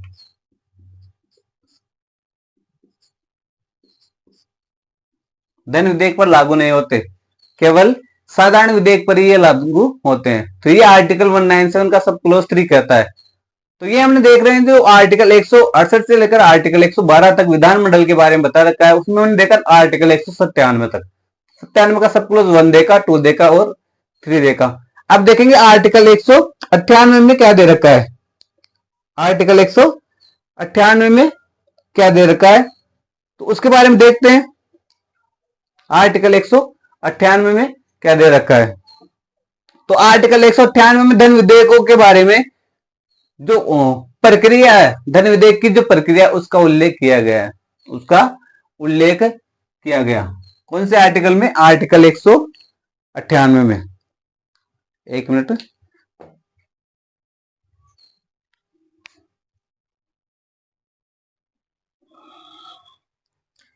तो आर्टिकल 197 के सब क्लोज 3 में बता रखा है कि ये सभी नियम किस पर लागू होते हैं, साधारण विधेयक पर, और किस पर लागू नहीं होते, तो ये धन विधेयक पर लागू नहीं होते। अब देखते हैं आर्टिकल 198 में क्या दे रखा है, आर्टिकल 198 में क्या बता रखा है।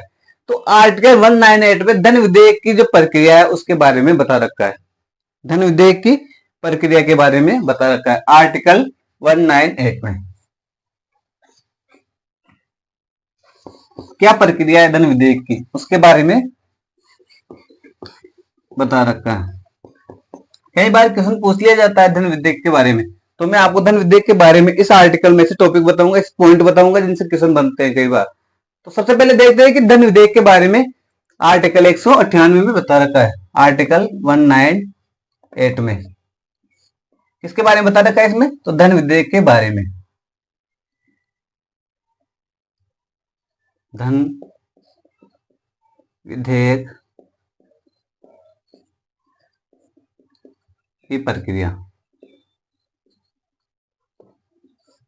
धन विधेयक की प्रक्रिया किस आर्टिकल में? आर्टिकल 198 में बता रखा है। क्या बता रखा है कि धन विधेयक को राज्यपाल की पूर्व अनुमति के बाद ही कहां पेश किया जाएगा? विधानसभा में रखा जाएगा। विधानसभा में रखा जाएगा। इन धन विधेयक को राज्यपाल की पूर्व अनुमति, धन विधेयक को रखने से पहले राज्यपाल की पहले क्या लेनी होगी? अनुमति लेनी होगी। तो राज्यपाल की पूर्व अनुमति के बाद ही उसे कहां रखा जाएगा? विधानसभा में रखा जाएगा। ध्यान रखना, धन विधेयक को विधान परिषद में नहीं रखा जाता। धन विधेयक को केंद्र में लोकसभा में और राज्य में विधानसभा में। तो धन विधेयक को विधानसभा में ही रखा जाता है। धन विधेयक को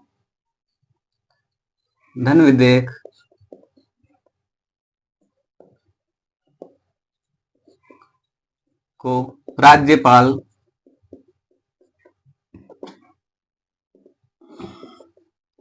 की पूर्व अनुमति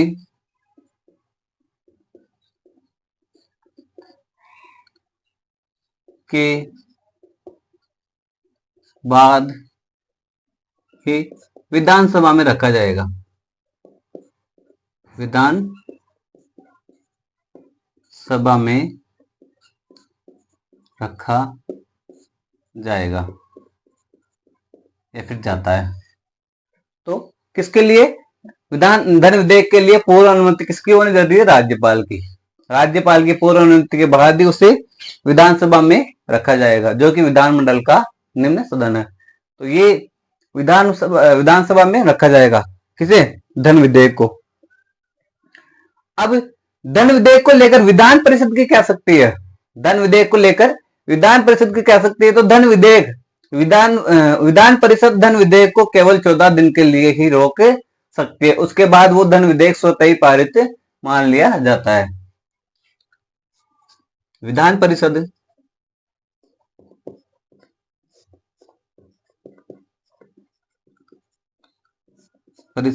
धन विधेयक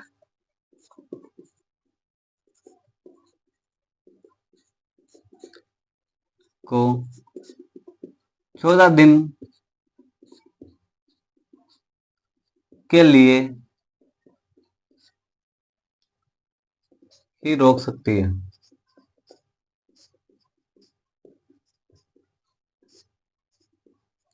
उसके बाद धन विधेयक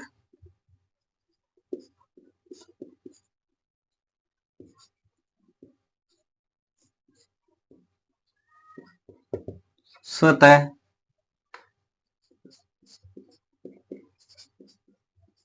पारित मान लिया जाता है।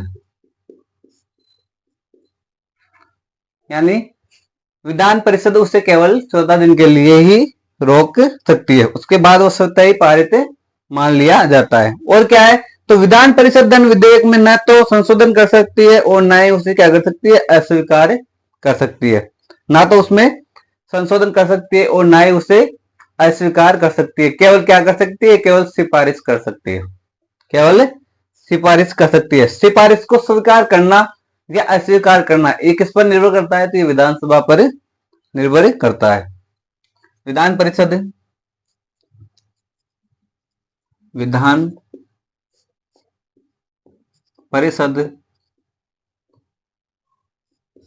धन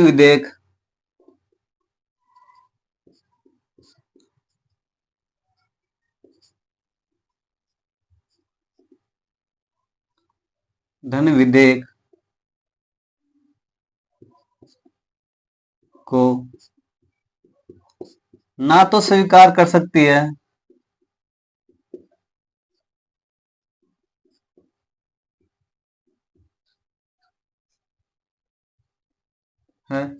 और ना ही उसमें संशोधन कर सकती है, उसमें संशोधन कर सकती है। केवल क्या कर सकती है? केवल सिफारिश कर सकती है।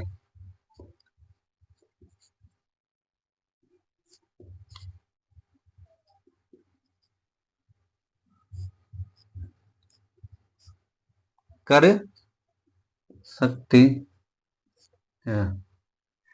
अब सिफारिश को मानना या न मानना किस पर निर्भर करता है? विधानसभा पर निर्भर करता है। सिफारिश को मानना या न मानना विधानसभा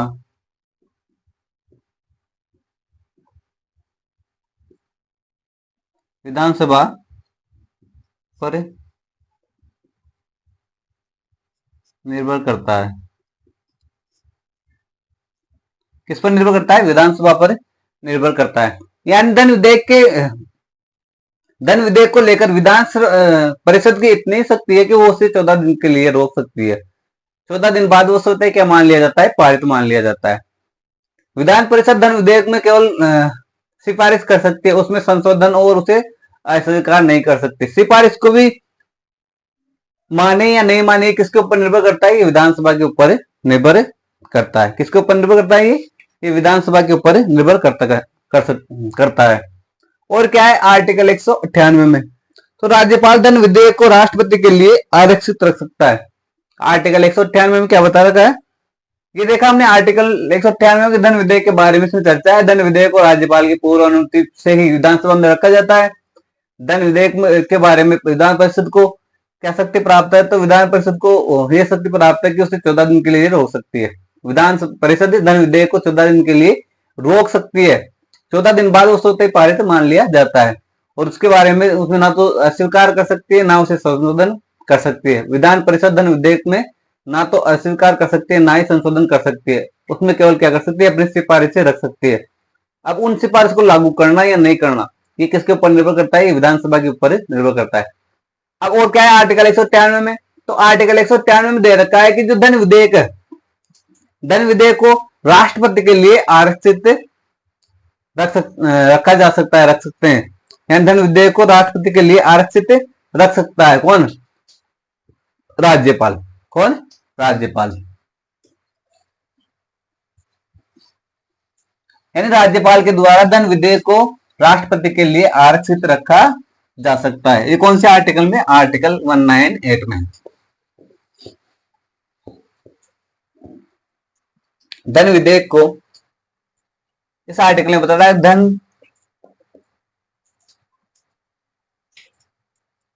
धन विधेयक को राज्यपाल राष्ट्रपति के लिए आरक्षित रख सकता है।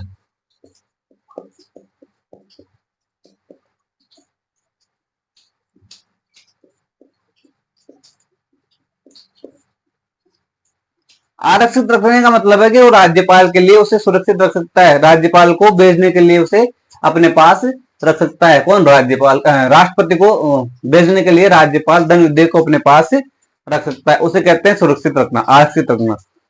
यानी राज्यपाल के द्वारा धन विधेयक को अपने पास रखा जा सकता है। किसके लिए? राष्ट्रपति के पास भेजने के लिए। यानी राष्ट्रपति के लिए उसे आरक्षित रखा जा सकता है, किंतु पुनर्विचार हेतु नहीं लौटा सकता।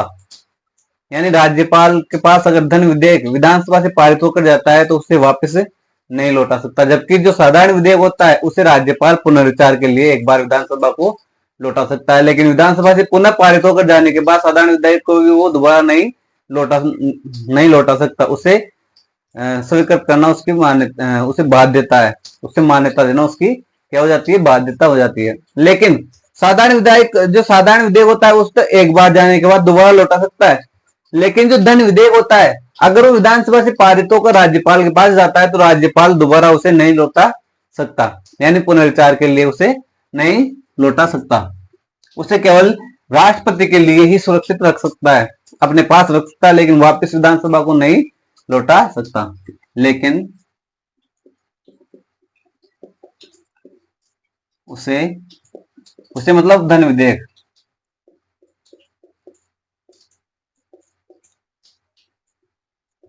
उसे पुनर्विचार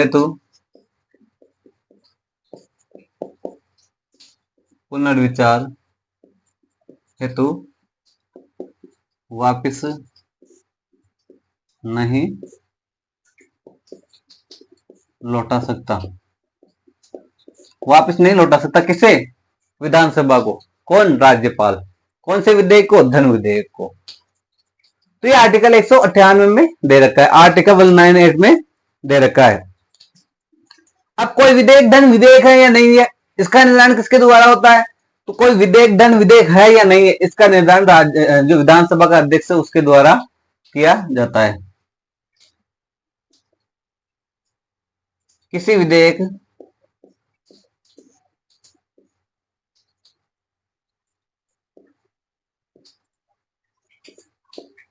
का धन विधेयक के रूप में निर्धारण करना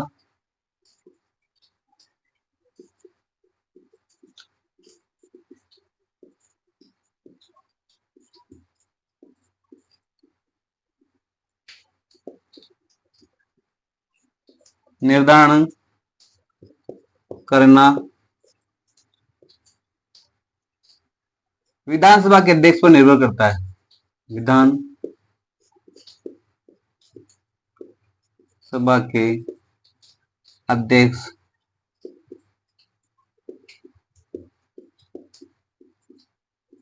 निर्भर करता है, और केंद्र में लोकसभा के अध्यक्ष पर निर्भर करता है, जबकि राज्य में विधानसभा के अध्यक्ष पर निर्भर करता है। यानी वो इसका निर्धारण करता है कि कोई विधेयक धन विधेयक है या नहीं है। तो इसका निर्धारण कौन करता है? विधानसभा का अध्यक्ष करता है। जो धन विधेयक होता है वो किस प्रकार का विधेयक होता है? धन विधेयक होता है सरकारी विधेयक होता है। धन विधेयक सरकारी विधेयक होता है। धन विधेयक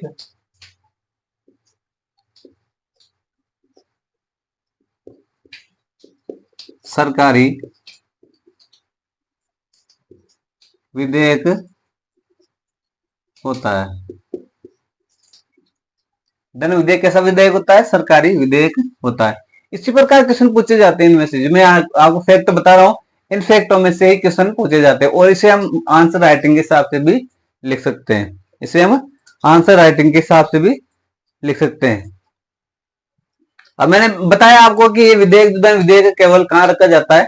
विधानसभा में ही रखा जाता है। ये विधेयक सर्वप्रथम विधानसभा में रखा जाता है। ये विधेयक सर्वप्रथम कहां रखा जाता है? विधानसभा में रखा जाता है। तो ये आर्टिकल 198 के अनुसार हमने पढ़ा। अब जो 199 है, यानी आर्टिकल 199 में क्या दे रखा है? तो आर्टिकल 199 में धन विधेयक की परिभाषा दे रखी है कि विधेयक किस प्रकार होता है, धन विधेयक में क्या होता है। तो धन विधेयक की परिभाषा दे रखी है आर्टिकल 199 में, 199 में, आर्टिकल 199 में धन विधेयक की परिभाषा दी रखी है।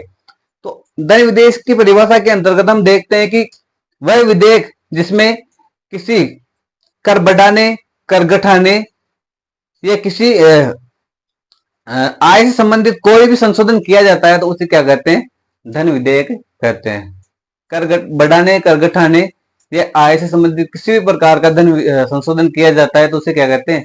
धन विधेयक कहते हैं। तो आर्टिकल 199 में जो धन विधेयक की क्या दी गई है? परिभाषा दी गई है।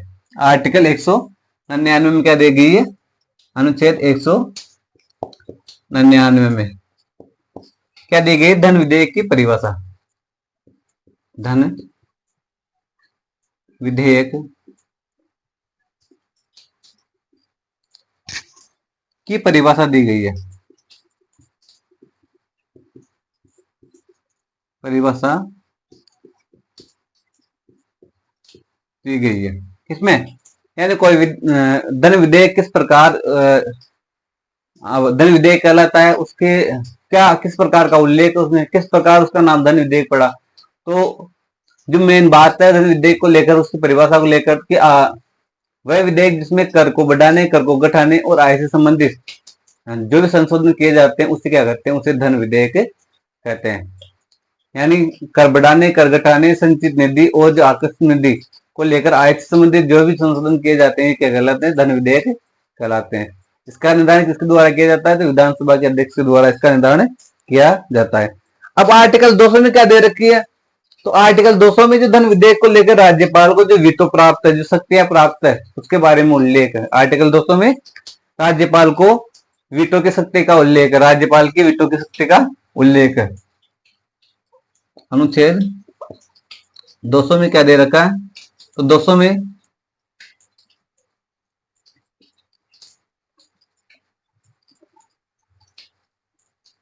अनुच्छेद 200 में राज्यपाल की वीटो शक्ति का उल्लेख है।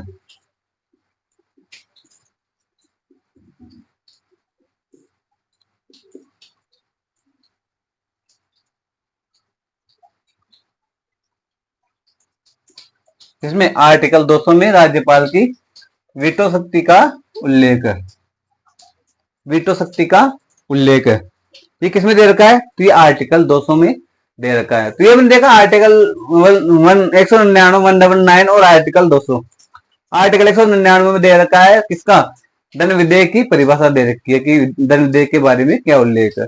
उसके बाद आर्टिकल 200 में देखा कि हमने जो राज्यपाल को वीटो प्राप्त है, तो उसके बारे में उसका उल्लेख दे रखा है। अब आर्टिकल 201 में क्या दे रखा है, आर्टिकल 201 में क्या दे रखा है ये हम देखते हैं। आर्टिकल 212 तक हम देखेंगे, 168 से लेकर 212 तक।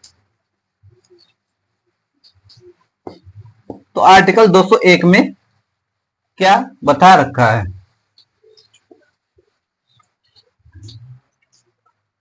आर्टिकल 201 में क्या दे रखा है।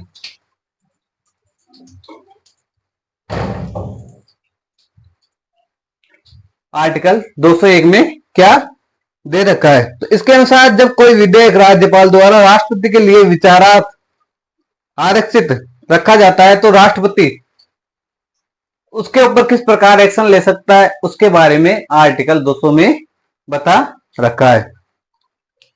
यानी धन विधेयक को,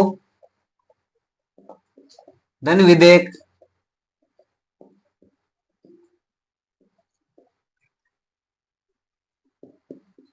राष्ट्रपति के लिए आरक्षित रखने पर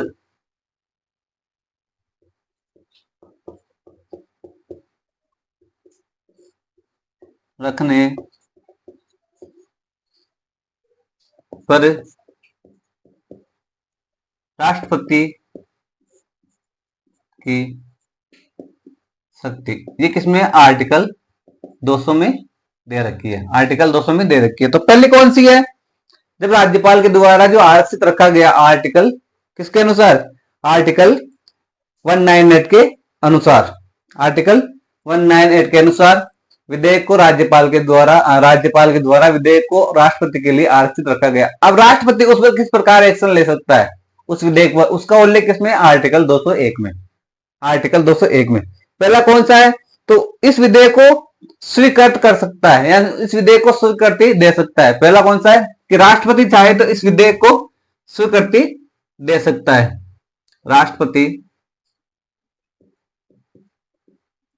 यानी जो विधेयक राज्यपाल के द्वारा राष्ट्रपति के लिए आरक्षित रखा गया, राष्ट्रपति के लिए सुरक्षित रखा गया, उसको भेजने के लिए सुरक्षित रखा गया, धन विधेयक राज्यपाल के द्वारा जो सुरक्षित रखा गया राष्ट्रपति को भेजने के लिए आर्टिकल 198 के अनुसार, तब राष्ट्रपति के पास भेज दिया गया। अब भेजने के बाद राष्ट्रपति के पास क्या उसकी शक्तियां हैं, उसके बारे में, धन विधेयक के बारे में, राष्ट्रपति उस धन विधेयक पर किस प्रकार एक्शन ले सकता है, इसका उल्लेख किसमें, आर्टिकल 201 में। तो सबसे पहले यह है कि राष्ट्रपति उस विधेयक को जो कि राज्यपाल के द्वारा भेजा गया है, धन विधेयक, उस विधेयक को क्या कर सकता है, स्वीकृति दे सकता है। राष्ट्रपति उस विधेयक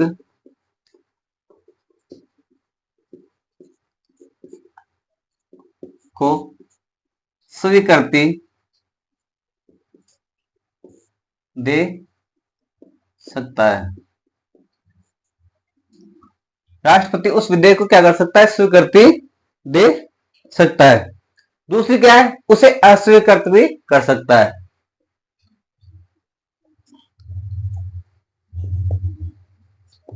उस विधेयक को अस्वीकृत भी कर सकता है। अस्वीकृत भी कर सकता है। उस विधेयक को अस्वीकृत भी कर सकता है। तीसरी कौन सी है? तो राज्य विधानमंडल के पुनर्विचार हेतु भेज सकता है। ध्यान रखना, मैंने बताया था कि राज्यपाल को पुनर्विचार की शक्ति प्राप्त नहीं है धन विधेयक पर। राज्यपाल उसे पुनर्विचार के लिए नहीं भेज सकता, लेकिन राष्ट्रपति उसे उस विधेयक को पुनर्विचार के लिए विधानमंडल के पास भेज सकता है। राष्ट्रपति उसे विधेयक को विधानमंडल के पास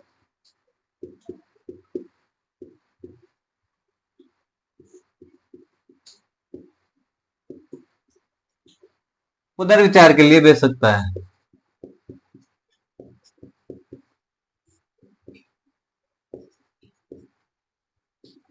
लिए भेज सकता है, यानी पुनर्विचार के लिए उसे भेज सकता है। किसे? उस विधेयक को। अब और क्या है? जब पुनर्विचार के लिए भेज दिया किसने? राष्ट्रपति ने। तो राज्य जो विधानमंडल है उसे 6 माह के भीतर पुनः संशोधन करके राष्ट्रपति के पास भेजता है। किसे?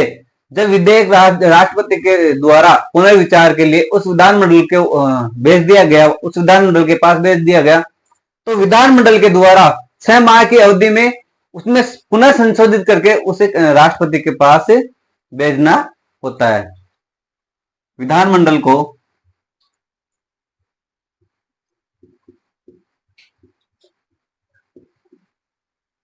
विधानमंडल को 6 माह की अवधि में पुनः संशोधित करके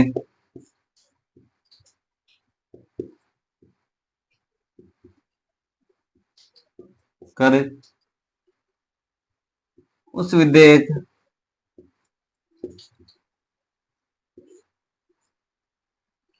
को राष्ट्रपति के पास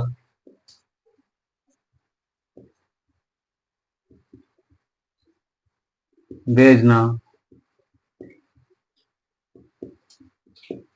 होता है। राष्ट्रपति के पास भेजना होता है। किसे? उस विधेयक को विधानमंडल के द्वारा राष्ट्रपति के पास भेजना होता है। अगर विधानमंडल चाहे तो उसे नहीं भी भेजती है।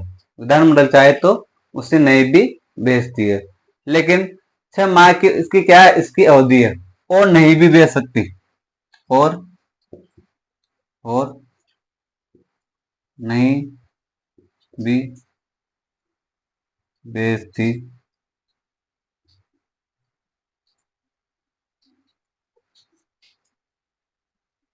और नहीं भी भेज सकती, चाहे तो नहीं भी भेज सकती। राष्ट्रपति स्वीकृति देने के लिए बाध्य नहीं है। जिस प्रकार राज्यपाल बाध्य है, उस प्रकार राष्ट्रपति बाध्य नहीं है। यानी इस विधेयक को स्वीकृति देने के लिए राष्ट्रपति बाध्य नहीं है। इसे विधेयक को स्वीकृति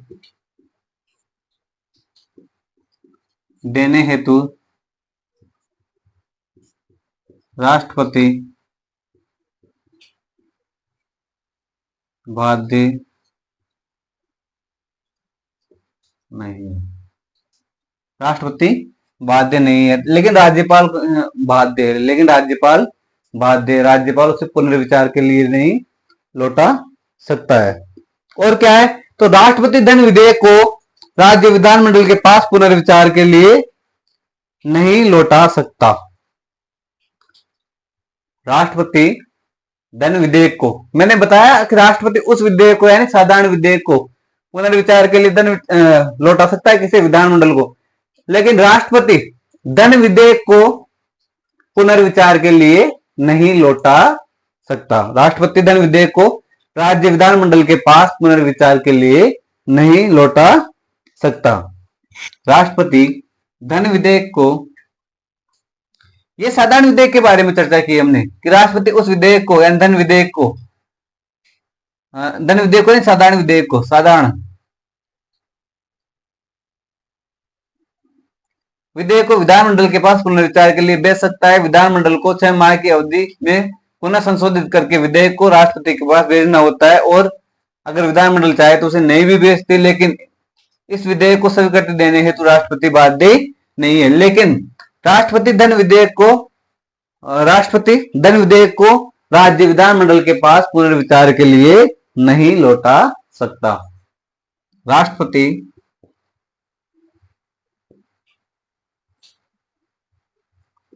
धन विधेयक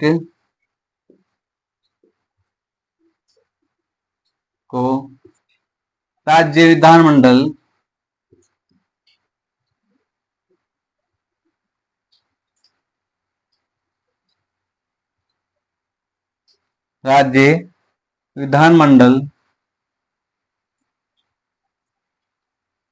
के पास पुनर्विचार के लिए नहीं लौटा सकता। राज्य विधानमंडल को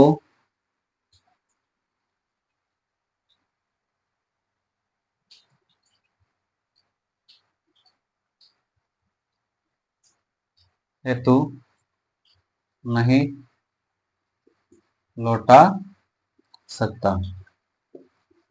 तो ये हमने देखा आर्टिकल 201 में क्या प्रक्रिया है धन विधेयक की, उसके बारे में। आर्टिकल 201 में धन विधेयक की प्रक्रिया के बारे में हमने देखा कि धन विधेयक राष्ट्रपति के लिए आरक्षित रखा जा सकता है राज्यपाल के द्वारा। राष्ट्रपति उस विधेयक को स्वीकृति दे सकता है और राष्ट्रपति उस विधेयक को अस्वीकृत भी कर सकता है।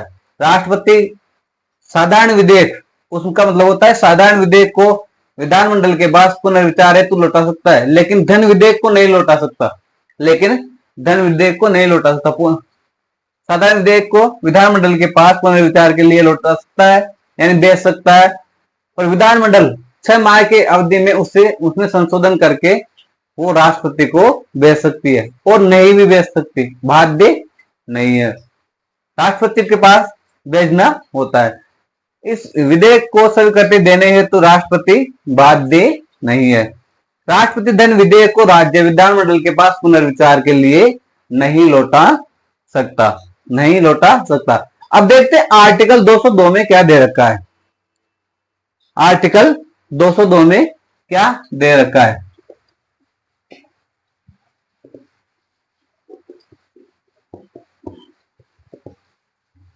अनुच्छेद 202, आज हम अनुच्छेद 212 कंप्लीट कर लेंगे, जो इसमें हमारा जो टॉपिक का विधानमंडल वो कंप्लीट हो जाएगा। फिर हम देखेंगे कब समितियां। तो आर्टिकल 202 में क्या दे रखा है दोस्तों, जो केंद्र में संविधान में केंद्र में आर्टिकल 112 में दे रखा है वित्तीय वार्षिक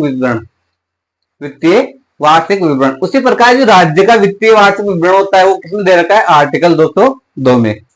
तो इसमें राज्य का वार्षिक वित्तीय विवरण दे रखा है राज्य का, जबकि स्टेट का आर्टिकल 112 में दिया हुआ होता है, और यहां राज्य में आर्टिकल 202 में। तो राज्य का वार्षिक वित्तीय विवरण, राज्य का वार्षिक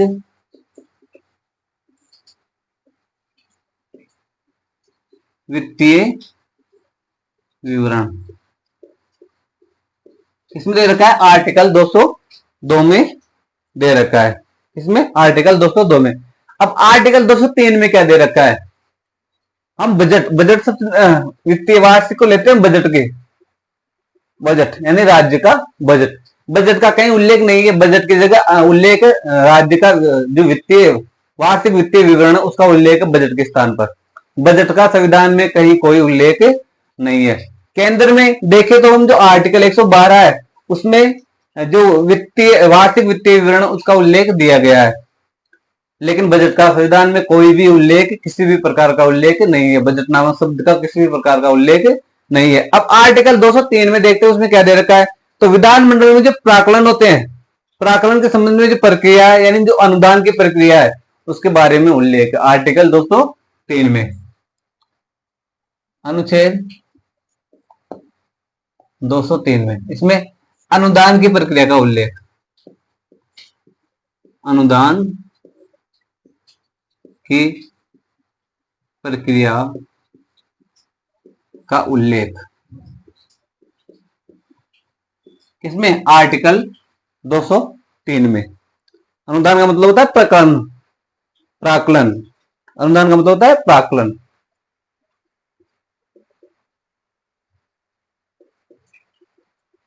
प्राकलनों की प्रक्रिया का उल्लेख, अनुदान की प्रक्रिया का उल्लेख इसमें आर्टिकल 203 में। आर्टिकल 204 में विनियोग विधेयक का उल्लेख, आर्टिकल 204 में, अनुच्छेद 204 में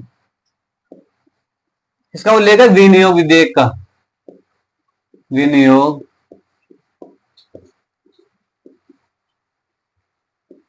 विधेयक का उल्लेख, विनियोग विधेयक का उल्लेख किसमें, आर्टिकल 204 में। आर्टिकल 205 में, तो आर्टिकल 205 में अनुपूरक, अतिरिक्त और अधिक अनुदान का उल्लेख है। आर्टिकल 205 में अनुपूरक, अतिरिक्त और अनुदान का उल्लेख है।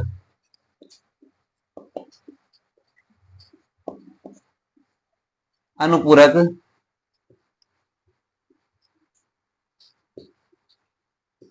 अतिरिक्त, अनुपूरक, अतिरिक्त और अनुदान का उल्लेख,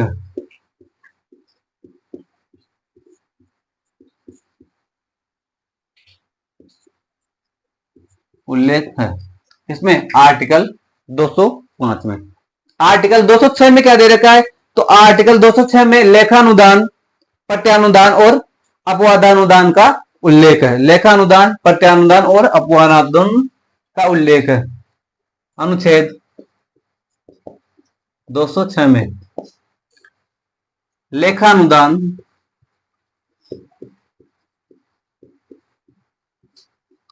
पट्यानुदान और अपवादानुदान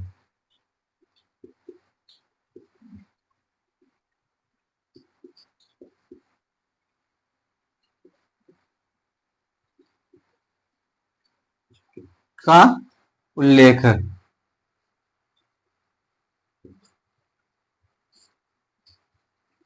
उल्लेख है किसमें, आर्टिकल 206 में। आर्टिकल 206 में किसका उल्लेख है, तो लेखानुदान, पट्यानुदान और अपवादानुदान। आर्टिकल 207 में तो वित्त विधेयकों के बारे में विशेष जो उपबंध किए गए हैं वो किसमें है, आर्टिकल 207 में।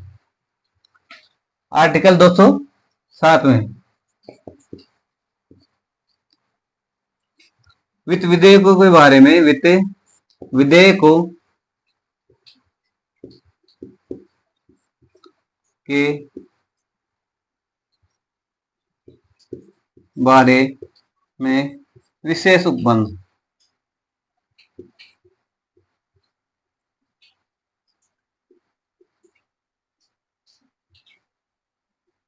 कौन से, आर्टिकल 207 में। आर्टिकल 207 में।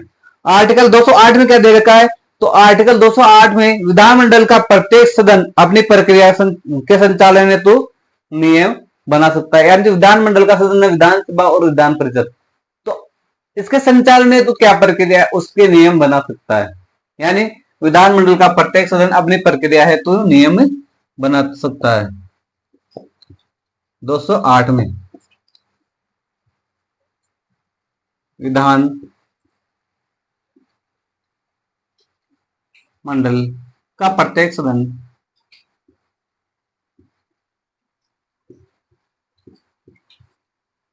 अपनी प्रक्रिया संचालन हेतु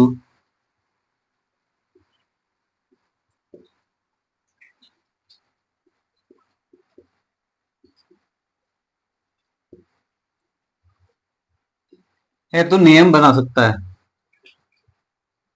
नियम बना सकता है। अपनी प्रक्रिया संचालन हेतु नियम बना सकता है, चाहे विधानसभा हो चाहे वह विधान परिषद हो। विधानमंडल में दोनों सदन आते हैं, विधानसभा विधान परिषद। विधानमंडल के 3 अंग होते हैं, राज्यपाल, विधानसभा, विधान परिषद। कई राज्य 6 राज्य हैं जिनमें केवल 3 अंग है, बाकी और राज्य में 2 ही अंग है। कौन सा? राज्यपाल और विधानसभा। 6 राज्य में विधान परिषद वर्तमान में कौन कौन से में? महाराष्ट्र, तेलंगाना, कर्नाटक, महाराष्ट्र, आंध्र प्रदेश, तेलंगाना, कर्नाटक, महाराष्ट्र, उत्तर प्रदेश, मध्य प्रदेश और छत्तीसगढ़। तो ये राज्य हैं जिनमें विधान परिषद है। तो ये जो आर्टिकल 208 में, इसमें जो विधानमंडल के सदन है वो अपने संचालन हेतु प्रक्रिया यानी अपने संचालन हेतु क्या बना सकते हैं? नियम बना सकते हैं। आर्टिकल 209 में क्या दे रखा है? तो वित्तीय कार्य संबंधी प्रक्रिया के द्वारा जो विधि विधि द्वारा जो नियम है वो बना सकते हैं कौन? विधान मंडल। विधानमंडल में वित्तीय कार्य हेतु जो विधि प्रक्रिया है उसका संचालन कर सकते हैं कौन? विधान मंडल। आर्टिकल 209 में, तो आर्टिकल 209 में बता रखा है राज्य के विधानमंडल में वित्तीय कार्य संबंधी प्रक्रिया का विधि द्वारा विनियमन, विधि द्वारा यानी कानून के द्वारा उनका संचालन, वित्तीय कार्य का संचालन। आर्टिकल 209 में 209 में क्या बता रखा है? विधानमंडल में वित्तीय कार्य तो विधि नियमन, विधि के द्वारा संचालन, कानून के द्वारा नियम। विधानमंडल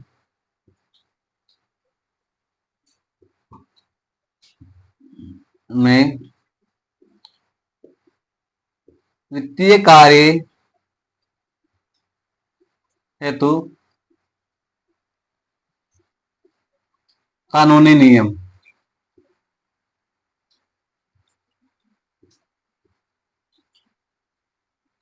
बनाना। ये किसमें? ये आर्टिकल 209 में है, आर्टिकल 209 में। अब आर्टिकल 210 में क्या दे रखा है? तो आर्टिकल 210 में दिया रखा है कि विधानमंडल में प्रयोग की जाने वाली भाषा कौन सी होगी? विधानमंडल में प्रयोग किए जाने वाली भाषा के बारे में उल्लेख है। इसमें आर्टिकल 210 में, अनुच्छेद 210, विधान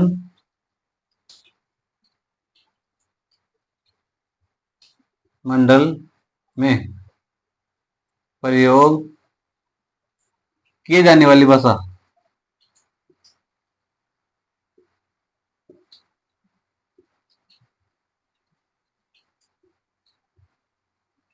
वाली भाषा यानी विधानमंडल में प्रयोग में कौन सी भाषा ली जाएगी उसका उल्लेख इसमें आर्टिकल 210 में। अब आर्टिकल 211 में क्या दे रखा है?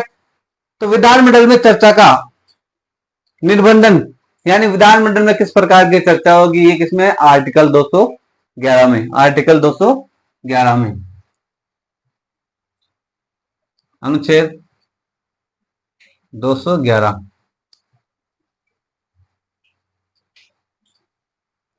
विधानमंडल की चर्चा का निर्बंधन, ये किसमें दे रखा है? आर्टिकल 211 में। अब आर्टिकल जो हमारा आज का लास्ट आर्टिकल है, आर्टिकल 168 से लेकर आर्टिकल 212 तक हमने विधानमंडल देखी है, कंप्लीट रूप से आर्टिकल देखा है, हर एक टॉपिक को देखा है, हर एक पॉइंट को देखा है आर्टिकल में। आर्टिकल को इतनी गहराई से पढ़ा है, बिल्कुल सामान्य हिसाब से नहीं पढ़ा, हमने जितना हो सके उतने गहराई से लिया है, हर एक बात जानने की कोशिश की है आर्टिकल के बारे में। तो अब जो आर्टिकल 112 उसमें क्या दे रखा है? तो आर्टिकल 112 में दे रखा है कि न्यायालय द्वारा विधानमंडल की कार्यवाही की जांच न किए जाना, यानी न्यायालय विधानमंडल के द्वारा जो कार्यवाही होगी उसमें कोई हस्तक्षेप नहीं करेगा। तो आर्टिकल 212 में यहां लिखता हूं, अनुच्छेद 212, न्यायालय द्वारा विधानमंडल की कार्यवाही में कोई हस्तक्षेप नहीं करेगा। न्यायालय द्वारा विधानमंडल की कार्यवाही में कोई हस्तक्षेप नहीं किया जाएगा। एक इसमें आर्टिकल 212। दोस्तों हमारी जो आज की क्लास हुई उसमें हमने देखा आर्टिकल 168 से लेकर आर्टिकल 212 तक मैंने कंप्लीट कर लिए। हर एक आर्टिकल को हर एक गहराई से लेकर चले, हर एक पॉइंट को देखते हुए चले। जो भी क्वेश्चन आएगा विधानमंडल संबंधित तो इससे बाहर नहीं जाएगा, ये कन्फर्म है। हमने जो प्रीवियस क्वेश्चन आए उनको भी देखा है, जो क्वेश्चन आने की संभावना है उनको भी साथ के लेकर चले। हर एक टॉपिक आपको समझाया गया है, आप साथ के साथ अपने नोट्स बनाते चलो ताकि आपके पास कंटेंट तैयार हो जाए, आप उसको बार बार रिविजन कर सको। दोस्तों RKY क्लास को सब्सक्राइब कीजिए, अपने दोस्तों के पास शेयर कीजिए, ज्यादा से ज्यादा शेयर कीजिए ताकि ज्यादा से ज्यादा स्टूडेंट हमारे साथ जुड़ सके। और अपने लक्ष्य को ध्यान में रखिए। वो कहते हैं ना कि चींटी एक बार चढ़ती है फिर गिर जाती है, चींटी एक बार चढ़ जाती है फिर गिर जाती है, बार बार चढ़ती है फिर गिरती है, लेकिन अंत में वो अपनी मंजिल को प्राप्त कर लेती है। तो दोस्तों इसी प्रकार हमें बार बार रिविजन करना है, बार बार रिविजन करना है। एक एग्जाम दे लेते हैं, उसमें अगर हमें असफलता लगती है तो इसका मतलब ये नहीं कि हम सफल नहीं हो सकते, हम सफल हो सकते हैं। हमें बार बार हमें हताश नहीं होना चाहिए, हमें हताश नहीं होना है, हमें अपना ऊपर विश्वास रखना है, हमें आत्मविश्वास रखना है कि हम कर सकते हैं, हमें विश्वास रखना है कि हाँ मैं कर सकता हूँ, हाँ मैं कर सकता हूँ। ऐसा कोई कार्य नहीं है जो मैं नहीं कर सकता। अरे दोस्तों असंभव उससे आगे अगर को उठा दिया जाए तो वो कार्य क्या हो जाता है, संभव हो जाता है। तो हमें अपने लक्ष्य के प्रति एकाग्रचित होकर कठिन परिश्रम करना है, बार बार रिविजन करना है। और RKY PCS क्लास हमेशा आपके साथ रहेगी। RKY PCS क्लासेज पर हमेशा जो भी कंटेंट मिलेगा वो आपको वो सिलेबस के अकॉर्डिंग ही मिलेगा। और ये क्लासेज आपके साथ रहेगी, आपको सपोर्ट करेगी। जब तक आपका सिलेक्शन नहीं हो जाता तब तक आपका सपोर्ट करते रहेगी। हर सब्जेक्ट की क्लास आएगी, टॉपिक वाइज क्लास आएगी और हर सब्जेक्ट को कंप्लीट करवाया जाएगा, बोर्ड के माध्यम से ही कंप्लीट करवाया जाएगा ताकि आप भी अपने नोट्स कंप्लीट कर सको। अपने RKY PCS क्लास को सब्सक्राइब कीजिए, अपने दोस्तों के पास शेयर कीजिए और अपने स्टेटस पर से लगाइए ताकि ज्यादा से ज्यादा लोगों को इसका फायदा मिल सके। तो धन्यवाद दोस्तों, आपने इतना टाइम हमारे साथ बिताया। बड़ों का सम्मान कीजिए, छोटों को प्यार दीजिए, अपने माता पिता का सम्मान कीजिए और अपना व्यक्तित्व इस प्रकार विकसित कीजिए कि महिलाएं आपके साथ सम्मानित और गौरवान्वित महसूस करें। तब तक के लिए धन्यवाद।